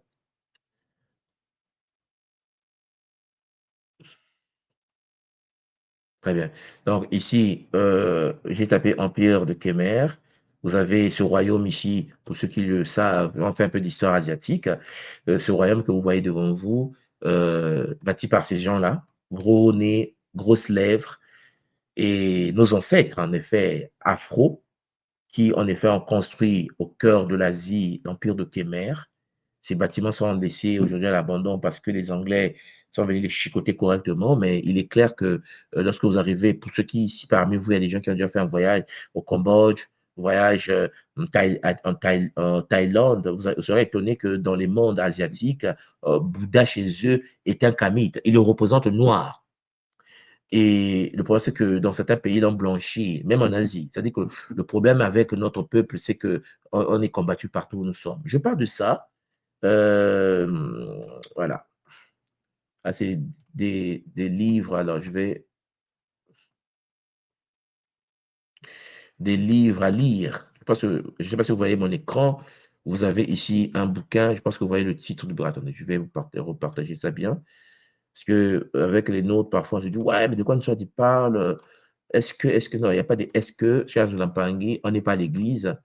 Voilà. C'est des livres que vous devez lire. Hein. Les anciens blacks, les anciens Africains, ils sont noirs au Cambodge. OK? Ceci est un livre sur les Noirs anciens au Cambodge. L'Empire Khmer était un empire au Cambodge qui a construit Angkor. Le Angkor a été construit. Il existe de nombreuses similitudes spirituelles, agricoles entre les Africains et les Khmers. Et euh, lisez le bouquin, cher Jonathan. Faites au moins semblant d'acheter un bouquin comme ça, l'Empire du Khmer, l'ancien empire black du Khmer, et vous le lisez. Vous comprenez bien que ça change quand même la donne. C'est pour nos enfants. La conscience historique fait que lorsque vous avez en effet des connaissances sur ça, et que vous comprenez la similitude entre la spiritualité cambodgienne et la spiritualité africaine, et que vous retrouvez les traditions africaines, Yoruba, Igbo, Congo, Zoulou, dans la tradition du Kémer, vous serez choqués. Vous allez dire, mais non, mais c'est pas possible. Ouais, c'est possible. Il y a des livres comme ça. Bon, est-ce que vous avez déjà vu des livres comme ça? Est-ce que ce livre-là, est-ce que vous l'avez déjà vu? Essayez de me mettre en bas. Est-ce que vous avez déjà même entendu parler de ce livre-là que je viens de vous montrer tout à l'heure? Vous voyez que la conscience historique peut libérer l'âme d'une personne de l'emprisonnement.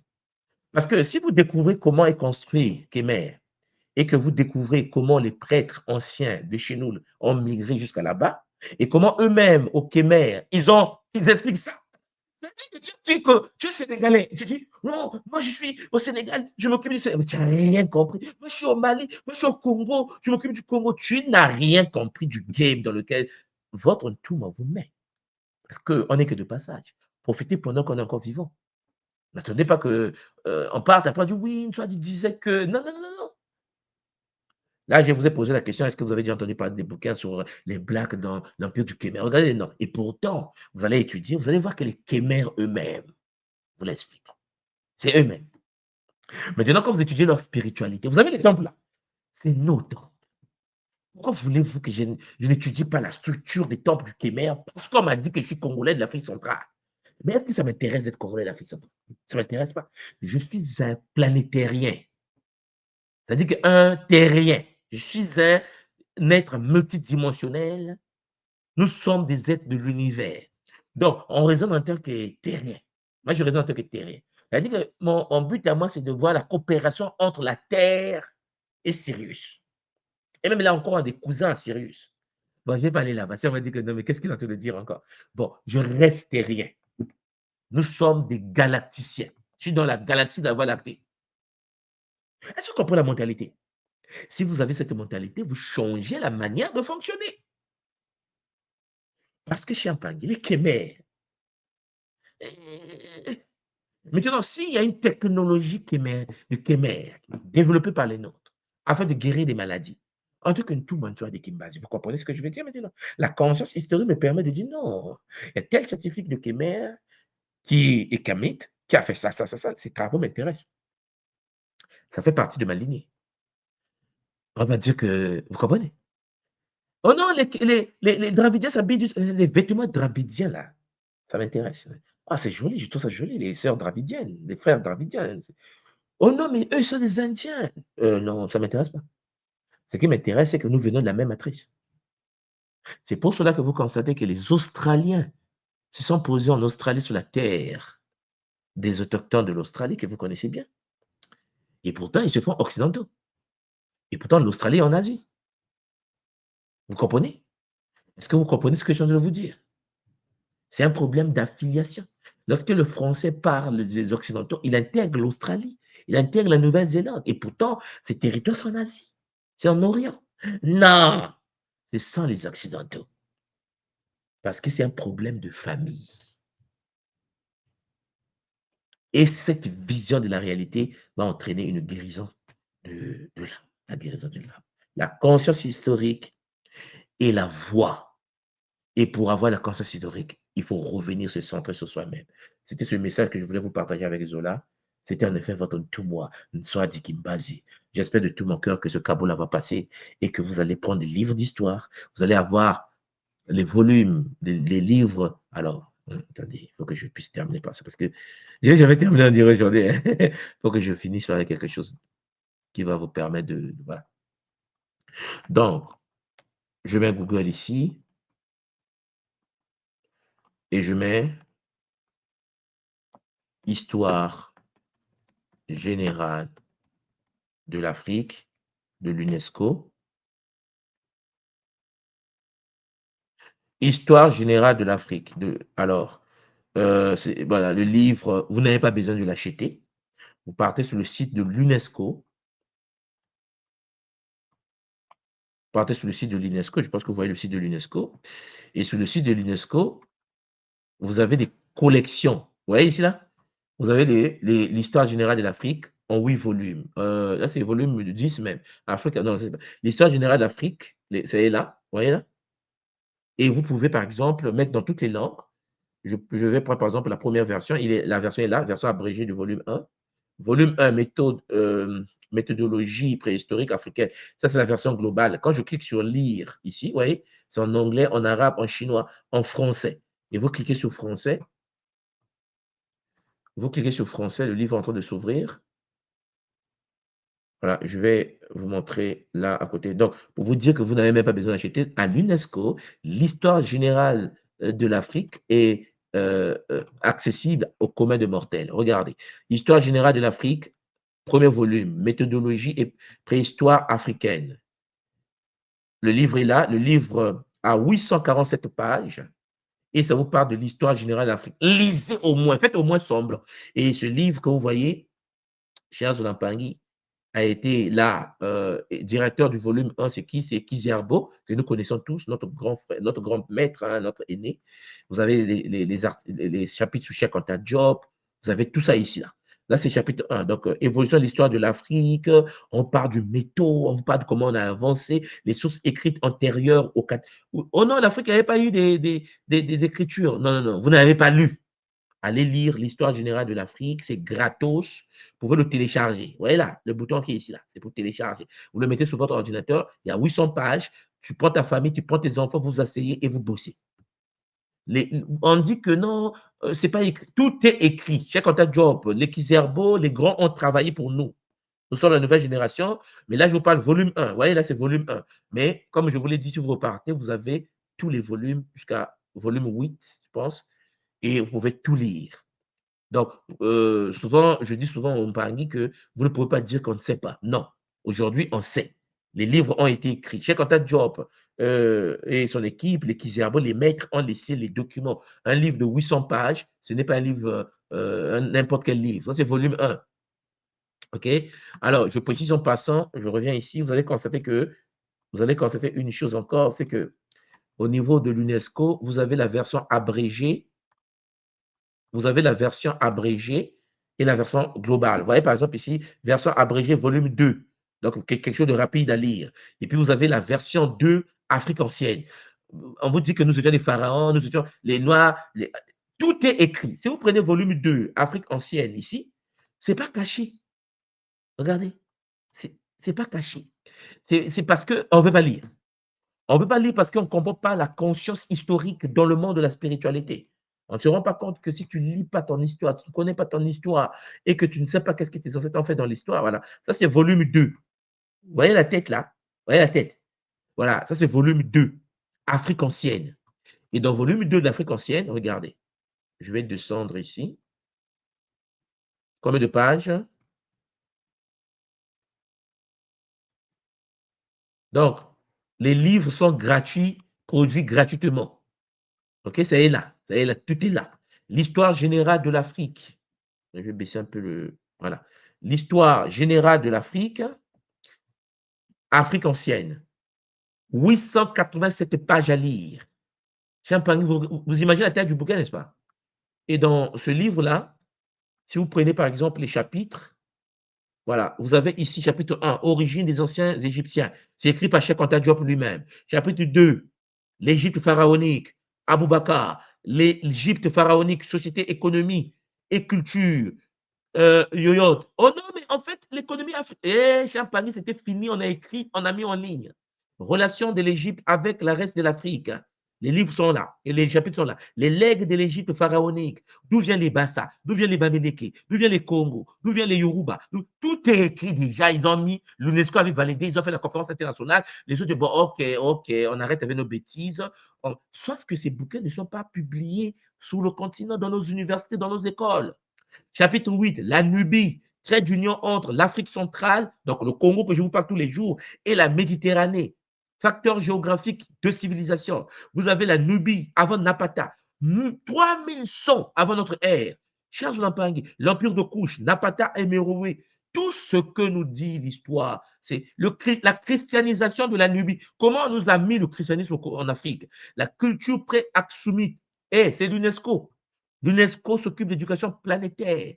Vous avez des volumes comme ça écrits, gratuits, 800 pages à votre disposition. L'Afrique orientale avant le 7e siècle. L'Afrique, comment l'Afrique est partie pour construire la Chine. Comment l'Afrique a fait pour construire l'Inde.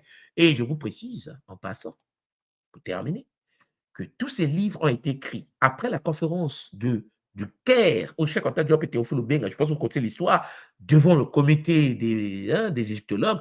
Après, il y a eu des conférences internationales pour la rédaction de ces bouquins qu'on voyait là. 800 pages, 800 pages. Oui. Ils ont fait ça à l'UNESCO, donc à l'ONU. Les Japonais, les Coréens, les Chinois, les Russes, les Français, tout le monde est venu avec des rouleaux volés pour dire, OK, pardon, un demande pardon. Bon, nos ancêtres avaient volé, on vous remet quand même. Ils ont remis les rouleaux. Les Kizerbo, nos papas ont récupéré les textes avec les Japonais. Vous allez voir que dans les textes, il y a des Japonais qui ont écrit, dans les livres là. Chapitre écrit par Tataka, chapitre écrit par Qing de Chine sur l'histoire de l'Afrique en Chine. Mais c'est au moins ça. C'est pour cela que j'ai voulu vous parler du retour de l'âme. 8 volumes, je pense. Vous voyez, il y a 8 volumes. Parce que moi, j'ai 8. Je ne sais pas si j'ai vu 10 là. Je pense que c'est un nouveau livre qu'ils ont mis en ligne. Je vais continuer à écrire. Mais à l'époque, là, 8 volumes. Tu rentres dedans, Champagne, 800 pages par volume, tu sors de là. Mais non, mais quand le musulman va te dire, oui, mais en fait, l'islam, tu dis, calme-toi. Okay? L'UNESCO, de l'aveu même de vous-même, les Arabes, écrit dans les origines de l'islam. Et là, tu seras choqué. C'est pour ça qu'on va avoir des débats à l'extérieur, que les gens disent, je vous ai dit dans le Kimuntu, on ne débat pas. Non, on ne débat pas.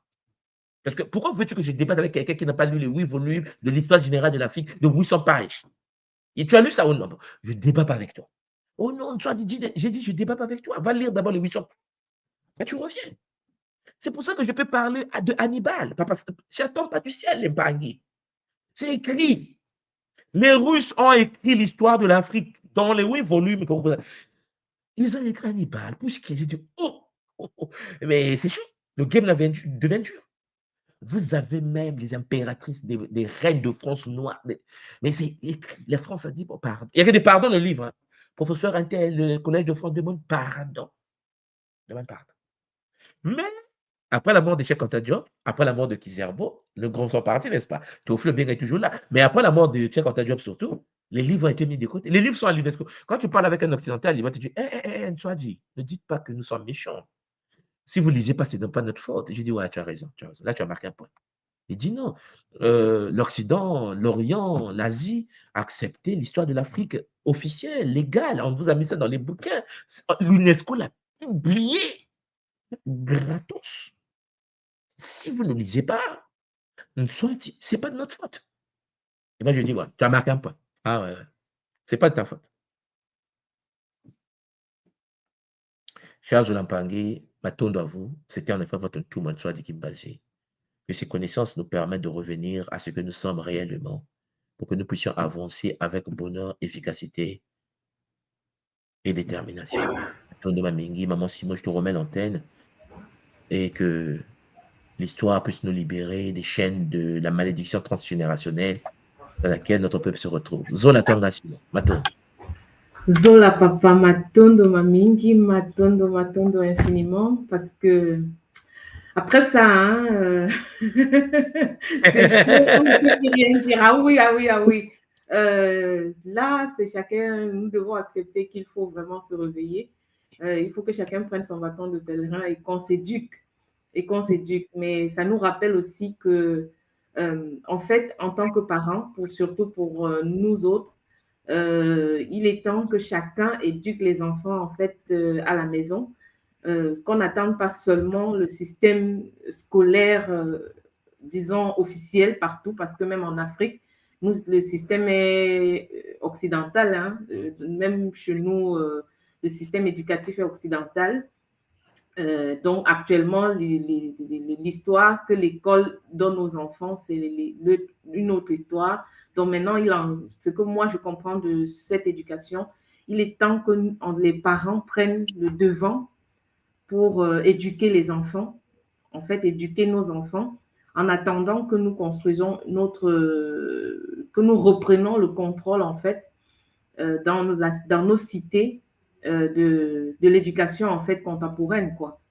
Ce serait un peu difficile, donc de laisser que que le système puisse éduquer les enfants.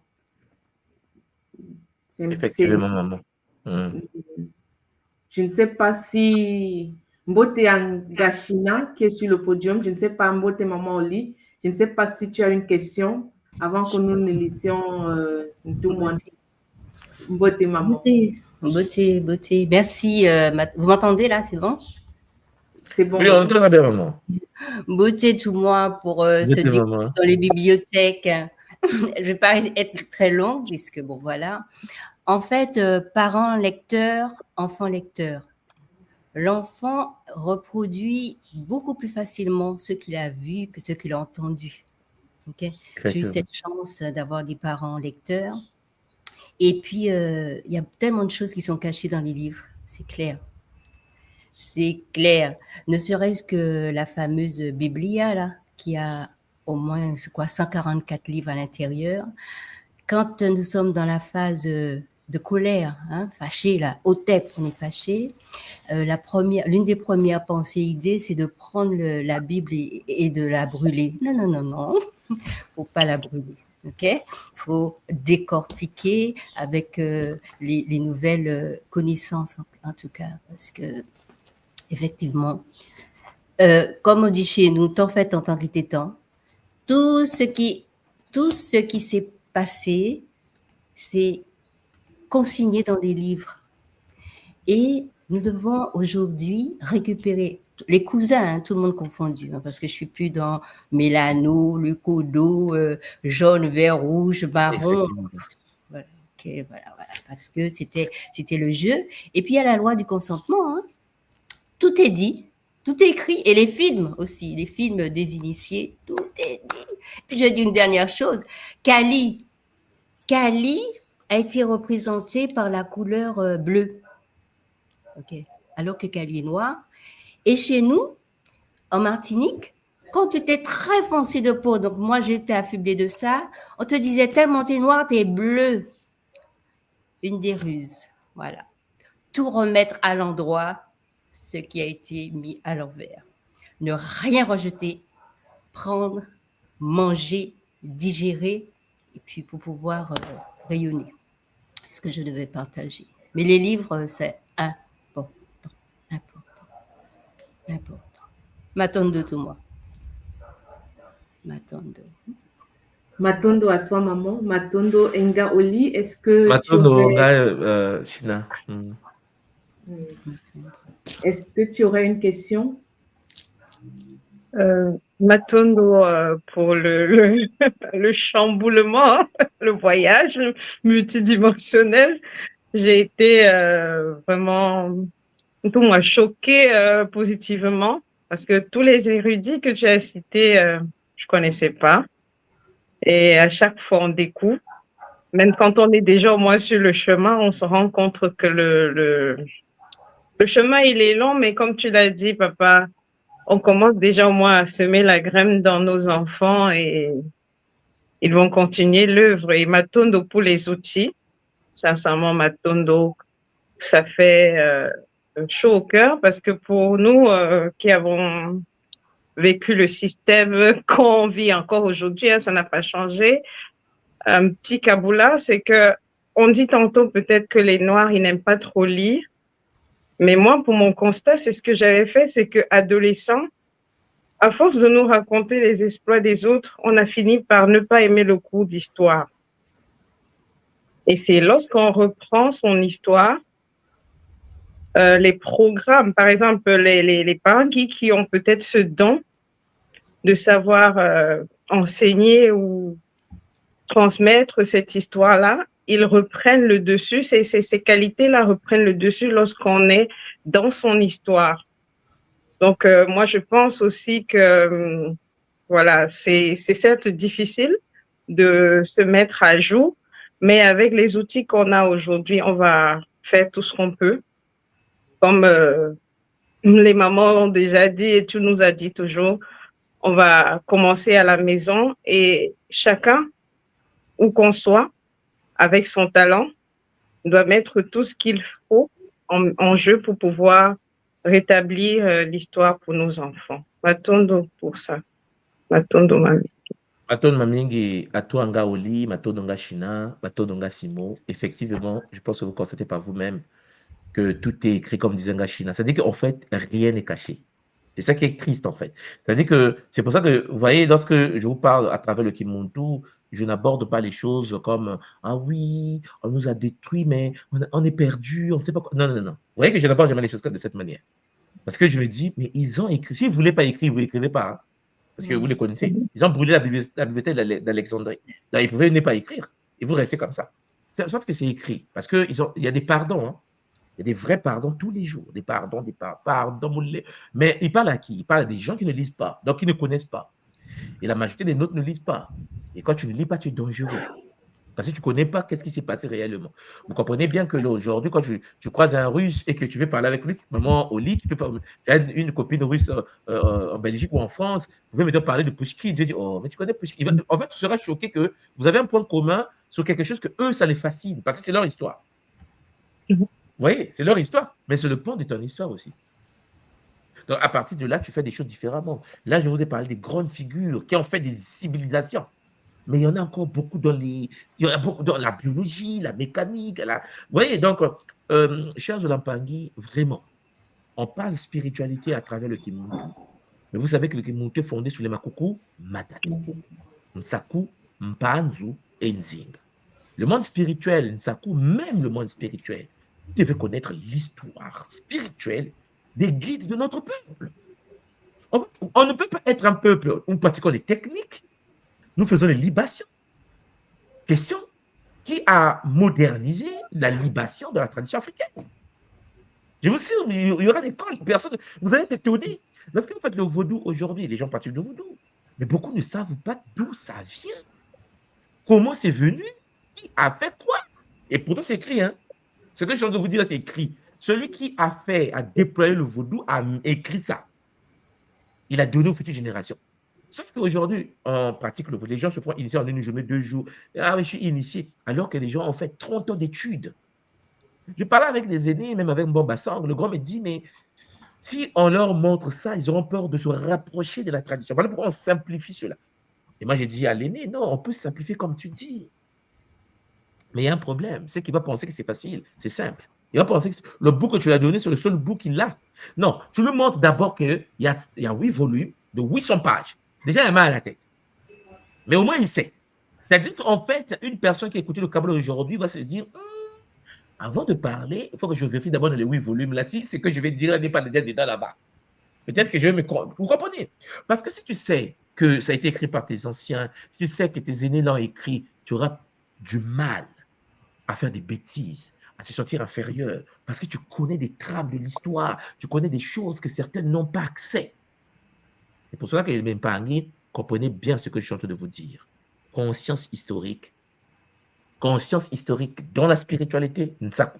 Conscience historique dans le monde matériel, l'histoire de la vie, des peuples, des royaumes, des civilisations, Mpanzu. Conscience historique des leaders. Depuis Nzinga, depuis les grands mecs, depuis les Bantino, il faut étudier chacun, qu'est-ce qu'il a fait, qu'est-ce qu'il a porté, qu'est-ce qu'il a fait, Vous serez étonnés. Étonnés de voir comment, par exemple, le domaine des enfantements, comment enfantaient les femmes avant l'esclavage. C'est écrit. C'est bizarre, c'est écrit. Comment, alors, on a un débat sur la circoncision. Ah, les hommes africains se circoncisent, qu'est-ce que ça veut dire? C'est écrit. Qui a fait, pourquoi ils ont mis ça en place? Tout est écrit. Pourquoi l'Afrique subit l'excision des femmes? C'est écrit. On vous explique comment ils sont rentrés chez nous, comment ça a commencé, quelle date ça a commencé, qui a donné l'ordre que ça commence.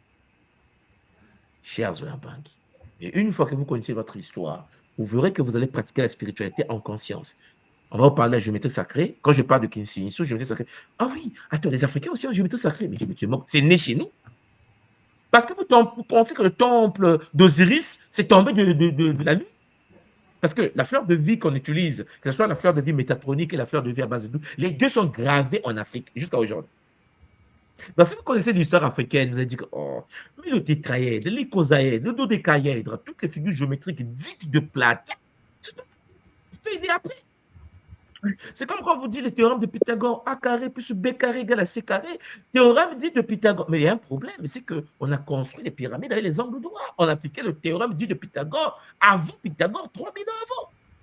Si tu connais l'histoire de l'Afrique, tu ne pourras pas dire théorème de Pythagore, c'est théorème de Thalès, c'est injurier des ancêtres. Puisque les gens l'ont développé il y a 3000 ans. Vous n'avez jamais entendu parler des mathématiques africaines? Ça existe, hein? Nous avons les mathématiques en Afrique. Et les Pangais, est-ce que vous savez que les Éthiopiens actuels, aujourd'hui d'Addis Abeba, n'utilisent pas les mathématiques comme vous, là, nous, les colonisés, nous utilisons. En Éthiopie, on ne compte pas comme nous. Les multiplications éthiopiennes, ce n'est pas la table de multiplication à la française. Faites-moi semblant d'apprendre. Faites-moi semblant de prendre votre billet, faites un tour à la Libella en Éthiopie. Faites-moi semblant d'aller voir. Semblant, oui. C'est vrai qu'on aura mal à la tête, parce que cramé. Mais, cher Zulampangui, avec les enfants, l'impact sera différent. Tu amènes tes enfants en pèlerinage dans des pays comme l'Éthiopie. Tu les montres des choses que les communs des mortels. On ne montre pas la télé, on ne peut pas montrer la télé. Parce qu'on vous dit que non, l'Afrique n'a pas d'écriture. L'Afrique... On a tout brûlé, mais l'Éthiopie a encore son écriture. Moi, si j'étais vous, écoutez-moi bien. On devait aller en Éthiopie apprendre le guess. En fait, apprendre l'écriture éthiopienne. Non, mais attendez, nous avons sur le territoire un peuple qui a une écriture. Mais pourquoi vous n'étudiez pas? Pourquoi on en pleure, en fait? Vous n'avez jamais vu la Bible éthiopienne, hein? La Bible éthiopienne n'est pas la Bible française. Hein? Ça n'a rien à voir. Hein? Alors, Jésus, c'est parce qu'on nous a...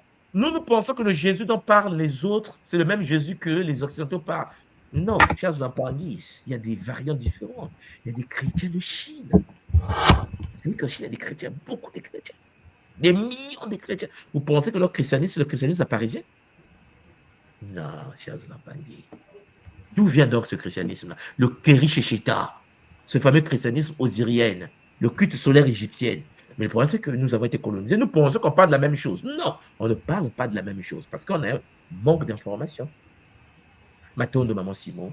Matondo à vous tous. Matondo, papa, Matondo, maman. Et puis on se retrouve. Matondo. Zola, Matondo, papa. Vraiment, Matondo. Et juste avant que tu partes, je voulais juste te dire un petit kaboula. Pendant la Black History Month, il y a une Pangui de l'école qui a fait un kaboula sur le papa de tout à l'heure, de la Russie, Hannibal. Donc, c'est dans l'historique de l'école sur la fédération. Ceux qui veulent peuvent l'écouter. C'était aussi un travail. Donc, tu nous as amené à l'école, déjà pour ceux qui sont à l'école, à faire des recherches et à ce que tu dis là, tu nous le dis depuis très longtemps, et de faire des recherches sur ce que nous sommes. Matondo encore pour ce rappel, papa. Matondo, vraiment, Matondo Mamingi. Et c'était très, très, vraiment un rappel encore aujourd'hui à l'ordre. Matondo. Et puis, Zola, maman. On se retrouve donc le mardi prochain.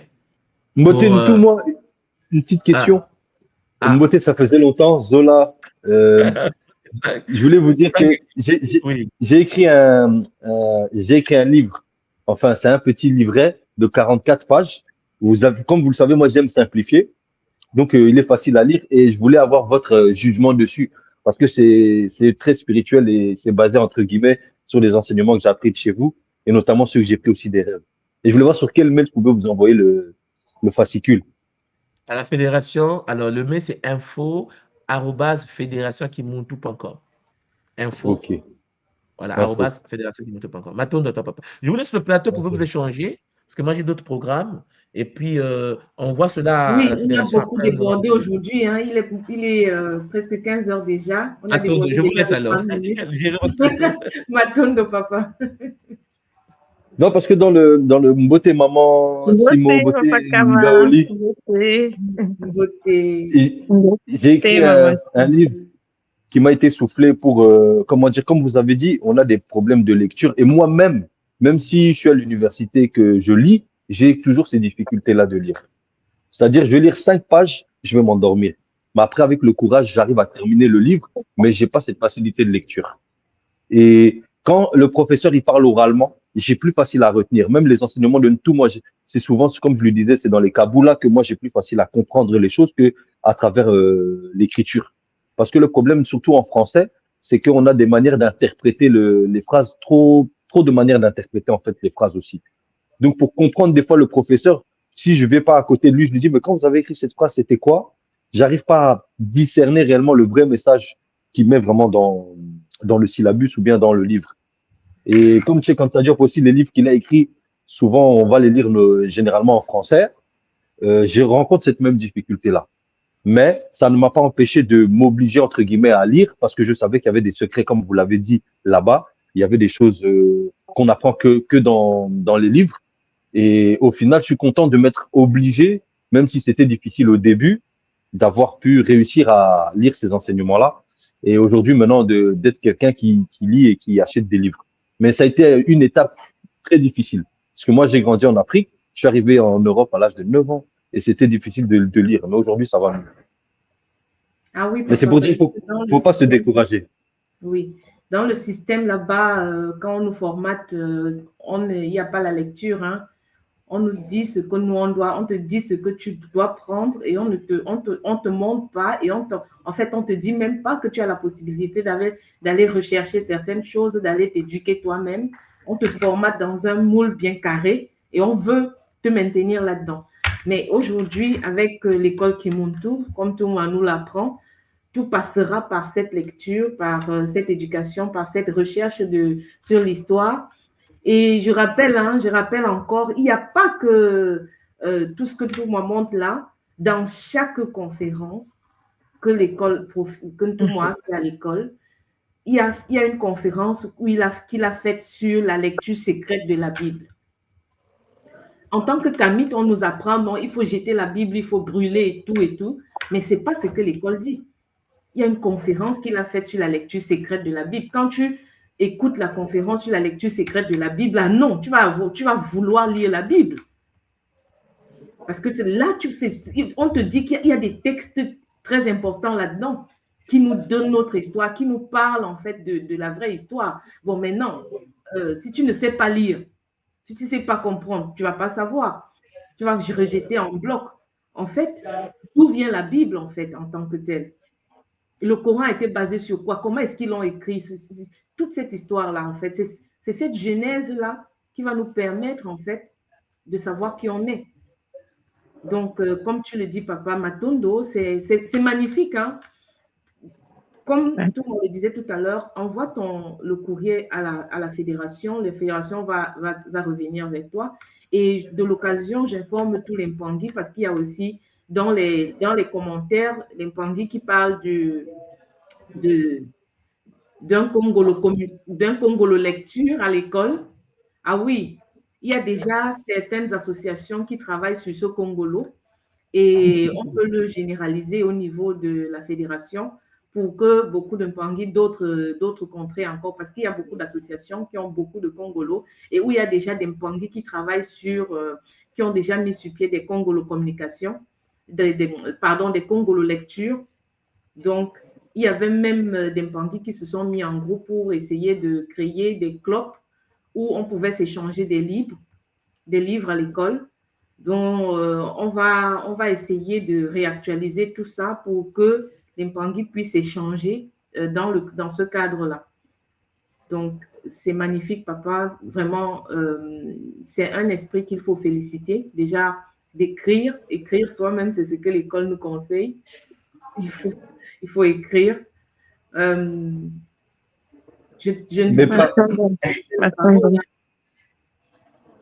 Mais paradoxalement, ce que je voulais dire aussi, c'est que j'aimais pas lire, mais j'ai toujours aimé écrire. C'est bizarre. C'est-à-dire que moi, j'étais déjà, par rapport, je faisais de la musique depuis mes 8-9 ans et j'écrivais déjà des textes. Donc, l'écriture a toujours fait partie de moi et même mes amis aussi. On était un groupe, hein. Ils aimaient pas lire non plus, mais on a toujours aimé écrire. On a écrit des chansons, on écrivait déjà des poèmes. C'est-à-dire que l'écriture, en réalité, elle est déjà en nous, j'ai envie de dire. Donc, on n'a pas vraiment un problème avec l'écriture. C'est-à-dire que, par exemple, mes neveux, maintenant, qu'est-ce que je fais? Avant d'aller dormir, j'ai dit à leurs parents, prenez un livre en main, lisez-leur des histoires. Parce qu'en fait, l'enfant, il aura dans son imagé que le parent, il a tenu un livre et qu'il a écouté une histoire avec laquelle il s'est endormi. Et ce sont déjà des manières d'apprendre à nos enfants à aimer la lecture. C'est une manière indirecte. Parce que nous, généralement, les parents, ils lisent pas aux enfants. En tout cas, je parle chez moi au Congo. En fait, c'est le formatage, papa. Parce que ici, moi, je suis en Allemagne. Et en Allemagne, l'éducation allemande dit que pour qu'un enfant dorme, il faut qu'on lui lit un conte pour le sommeil. Donc, si l'enfant, pour qu'il aille au lit, on doit lui lire le Gute Nacht Geschichte. Ça veut dire l'histoire pour la bonne histoire, endormir. Donc, c'est comme ça que moi, ici, il fallait avoir déjà dans le jeune âge, il y avait des livres, déjà pour que l'enfant, il y a des livres spéciaux, des contes, et la majorité de ces contes viennent, en fait, à la longue, je me suis rendu compte que c'est des contes qui venaient de l'Afrique. Il y a beaucoup de livres en Allemagne. Il y a déjà, il y a les contes basés sur leur histoire aussi, hein, les contes des frères Grimm et autres. Et tous ces contes-là ici, il y a des livres faits spécialement pour amener les enfants au lit. C'est une culture.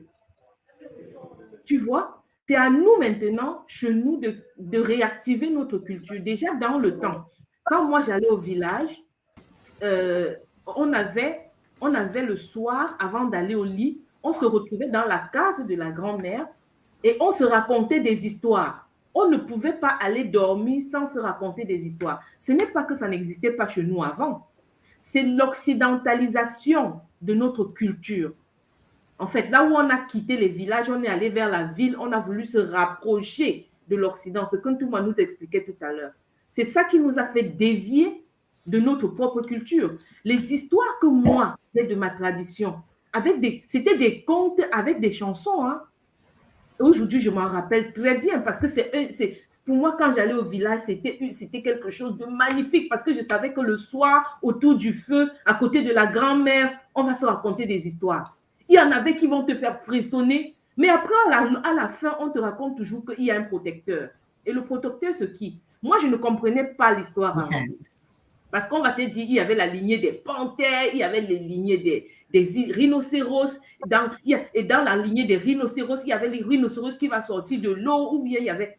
Mais c'était des contes qui parlaient des différentes lignées de chez nous, qui parlaient de la lignée des panthères, de la lignée des ngouvous, et tout ça, c'était des contes. Maintenant, moi, ce que je comprends de l'histoire, il faut réactualiser tout ça. Et pour réactualiser tout ça, il faut connaître déjà ce qui est écrit, le réapproprier et aller vers ce qui est les contes, en fait, tout ce qui existait et qui existe encore chez nous et qu'on doit devoir se réapproprier. Je crois que maman China voulait dire quelque chose. Jean de La Fontaine, je crois que ça vient de Zèbre. Shakespeare, c'est une mélanoderme, une cousine noire. Enfin, tout ce qui existe a sa raison d'être. Donc, moi, je suis plus fâchée, hein, parce qu'avant, j'étais en colère. Ok, j'étais en colère avec là-haut, j'étais en colère. Mais en clair, c'est tout récupérer, c'est le même discours, ça change pas. Tout récupérer, gratter, un tout petit peu, hein, on n'a pas besoin de gratter. On voit que tout vient de plus grand que nous. Je vais dire ça comme ça, parce qu'il n'est pas, à un moment donné, bon voilà, quand on se réapproprie les choses, on a envie d'aller bastonner, de dire mais pourquoi vous nous avez menti? Et pour la psychologie humaine, il n'est pas bon de se faire rouler, on n'aime pas ça. Ok, l'enfant, tout, on n'aime pas ça. Mais vous m'avez menti, c'est quoi ça? Non. Ok, on capture, on est captivé et on redistribue les choses. Alors concernant le fait d'être inintéressé par la lecture, je veux dire que je vais être chauvine. Nous ne sommes pas n'importe qui, d'accord? Déportés, sortis des temples et tout. Et c'est juste que nous ne sommes pas intéressés par ce qui nous est proposé. La nourriture, le menu, là, ok, le frère. On n'aime pas ça. Parce que, au fond de nous, inconsciemment, subconsciemment, on ressent qu'il y a quelque chose qui cloche, il y a un anguille sous roche. Et nous sommes désintéressés.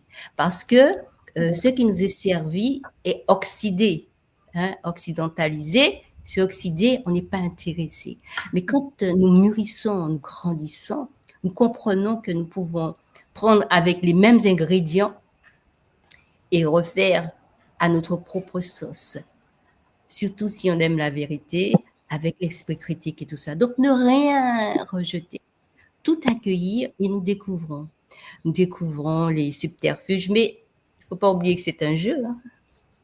C'est un jeu. Donc, dans ce jeu, il y a des lois, la loi du consentement, voilà. Et puis, au fur et à mesure, mais ça va aller. Tanguy Foueni, le temps est arrivé. Et même si nous passons, mais nos enfants qui arrivent, on voit bien qu'ils sont différents. Ils arrivent avec notre levain, d'accord? Ils sont vraiment prêts, quoi.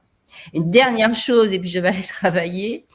Pour endormir les enfants, ça, je l'ai entendu et je trouve ça très joli, très poétique. Pour endormir les enfants, nous leur racontons des histoires. Mais pour réveiller les adultes, il faut leur raconter d'autres histoires. Voilà. Ah oui, maman, Matondo, Mamingi, il faut leur Matondo. Matondo, maman. Matondo à toi, maman. Matondo, Mamingi. Ngaoli, qu'est-ce que tu... maman. Matondo.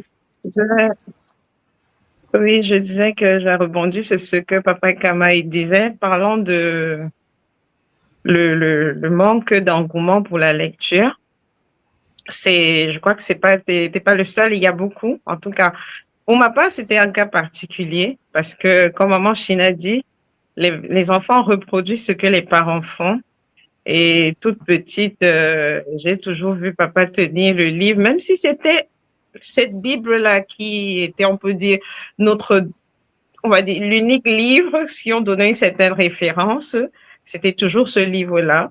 Mais le simple fait de le voir tout le temps assis, tenir ce livre-là, m'asseoir à côté de lui, lui poser des questions, j'étais très curieuse, pourquoi ci, pourquoi ça, je l'embêtais vraiment bien.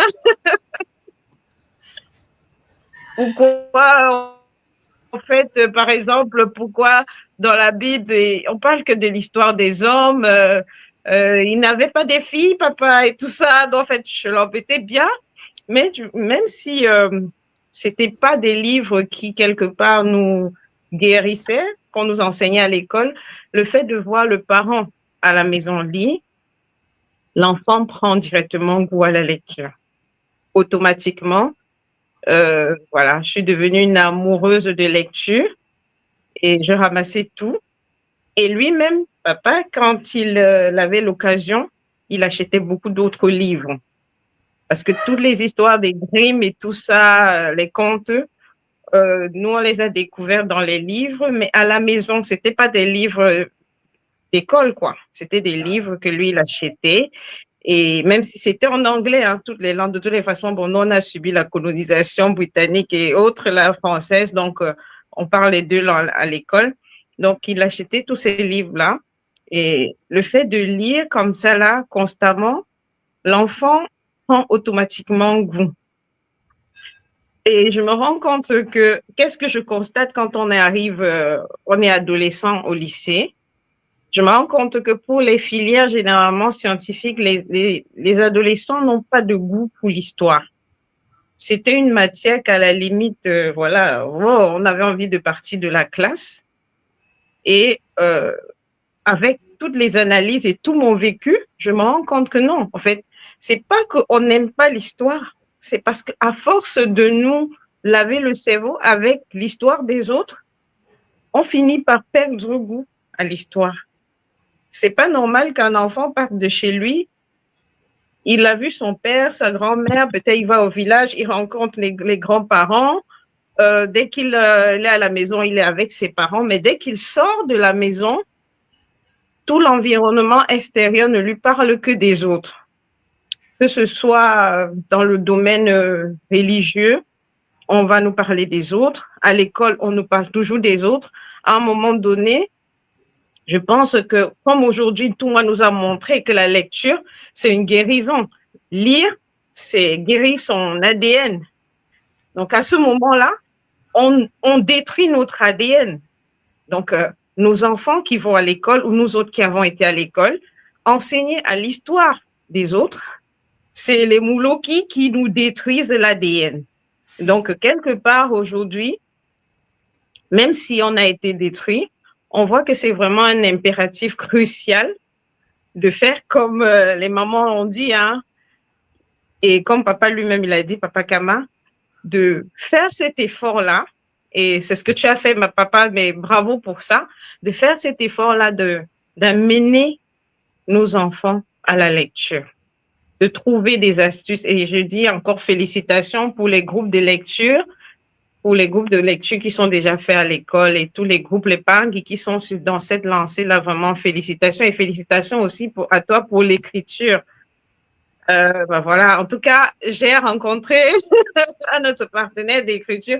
J'adore l'écriture. Et voilà, peut-être à force de travailler comme ça, on trouvera des astuces pour voir comment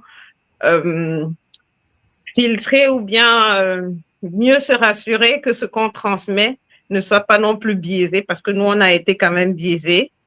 Et je pense que, papa, quoi qu'il arrive, on est sur le bon chemin et vraiment, Matondo, pour les partages ici. Je vois qu'on est de toutes les façons, on s'est déjà tous rendu compte de l'importance de la lecture. Je crois que toute personne qui est sur le Kisal ou Kimuntu s'est déjà rendu compte de l'importance de la lecture. Et aujourd'hui, avec l'émission Malongi, je me vois plutôt l'axe spirituel derrière ça. Ça renforce encore l'importance de cette lecture-là, côté guérison de l'ADN et connexion au Bakulu. Donc, vraiment, Matondo.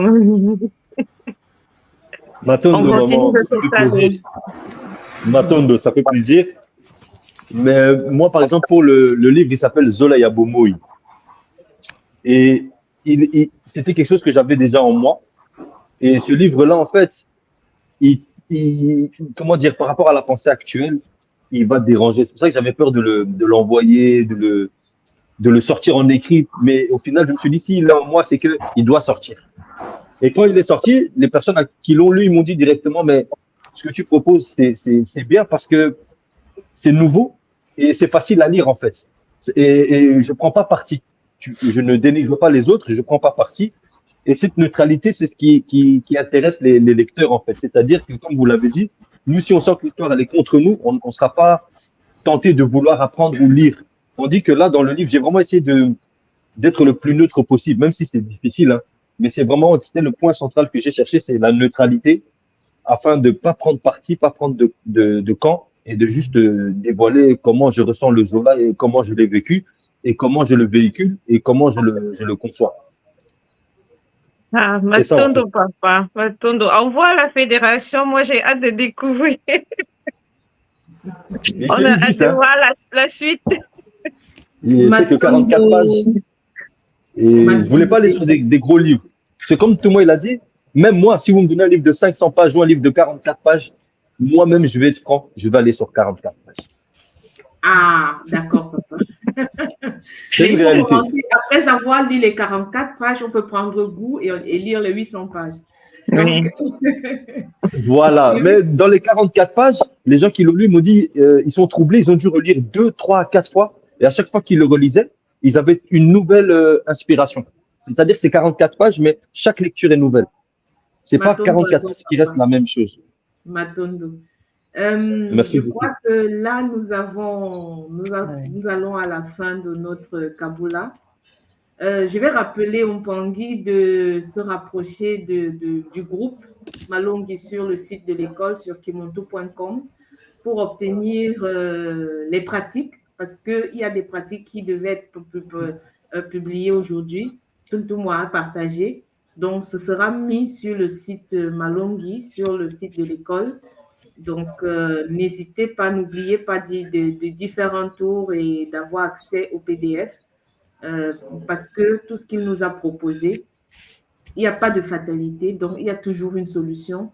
Et tout nous propose beaucoup de solutions, beaucoup de pratiques pour pouvoir transmuter notre réalité. Donc, je vais demander à chacun de dire quelques mots de fin.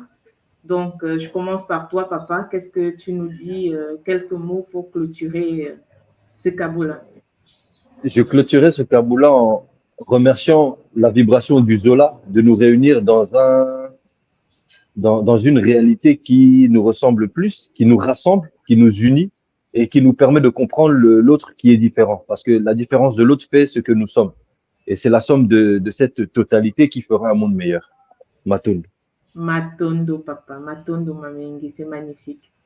Maman China? Alors, moi, je dirais stop aux bonnes pleurnichards. Donc, je répète ce que tout le monde a dit il y a quelques temps. On arrête de pleurer.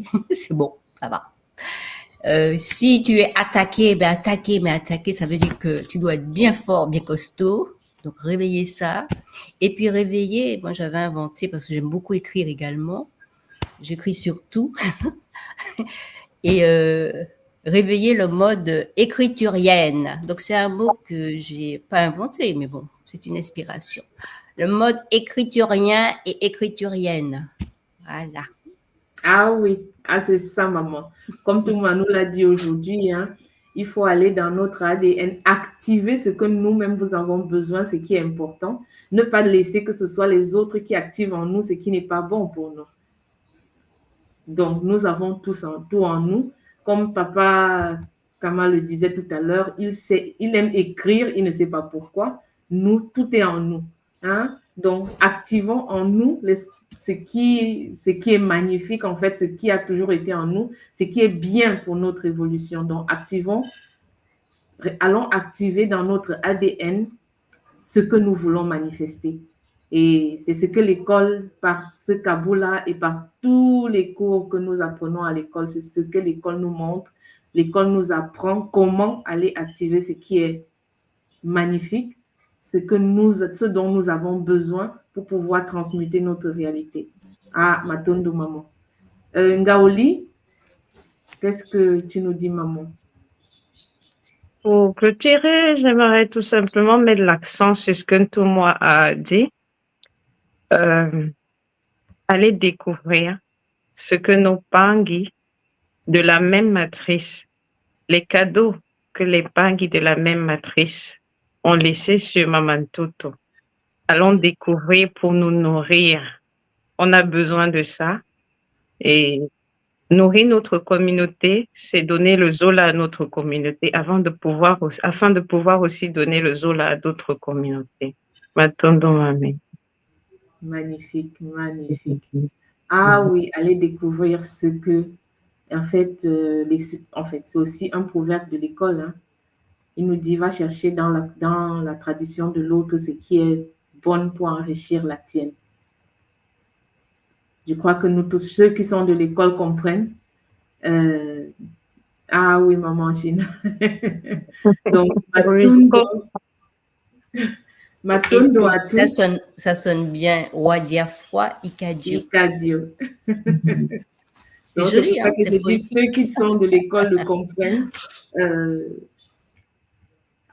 Prends ce qui est bien chez l'autre pour enrichir ta tradition. Parce que nous sommes tous un même peuple. Nous avons donc, comme il nous l'a encore rappelé aujourd'hui, ce n'est pas parce que l'autre est à l'autre bout du monde. Nous sommes tous incarnés dans ce monde, donc nous sommes un même peuple. Allons et prenons ce que nous connaissons pas pour enrichir ce que nous connaissons pour mieux avancer. Vraiment, c'est aussi avec ça que je vais clôturer aujourd'hui. Donc, permettez. Je suis désolée. Vas-y, maman. J'aurais même. Maman China, vas-y, maman. Il n'y a pas de souci. Oh, Boulambo. Alors, enrichis-toi des autres traditions pour redécouvrir la tradition universelle, la tienne. La tienne. Moi, j'aurais même changé ça. Ah oui. Pas pour enrichir la mienne, hein, pour la redécouvrir et alimenter la tradition universelle. Qui est en toi, maman. Et puis je me tais. Oui, pour enrichir ce qui est en toi, pour réveiller cette lumière qui sommeille en toi. Magnifique. C'est le titre du prochain livre de Maman China.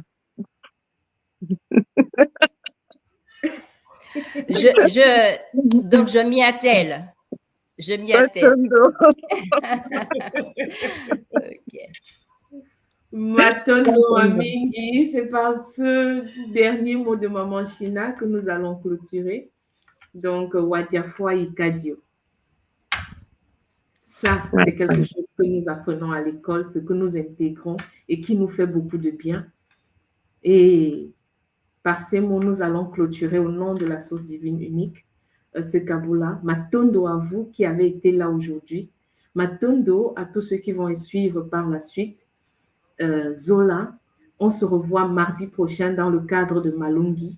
Mais sinon, les autres jours, avec les nouveaux programmes que l'école propose, que la tradition Congo propose, n'hésitez pas, donc soyez alerte, regardez les diffusions et vous allez découvrir les nouveaux programmes que la tradition Congo va présenter. Matondo à tous et Zola, Zola, Zola.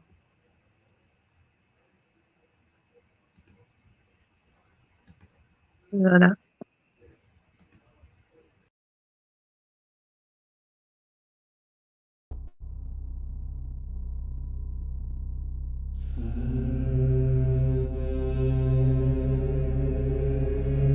Tu crois que la sorcellerie, c'est un mythe, un délire de vieux? Non. Elle est là, silencieuse, invisible, présente dans ton quotidien. Ce que tu vis n'est peut-être pas le fruit du hasard. Tes douleurs, tes émotions, tes échecs, tes pensées peuvent être manipulées, programmées.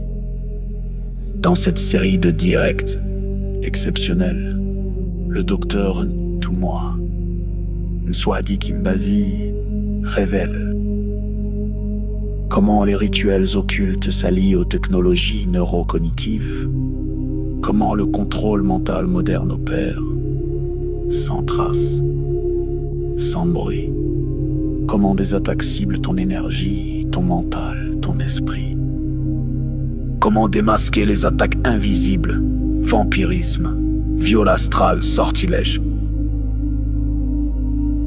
comment pratiquer des rituels de guérison et ériger des boucliers sacrés pour protéger ton âme et celle de tes proches.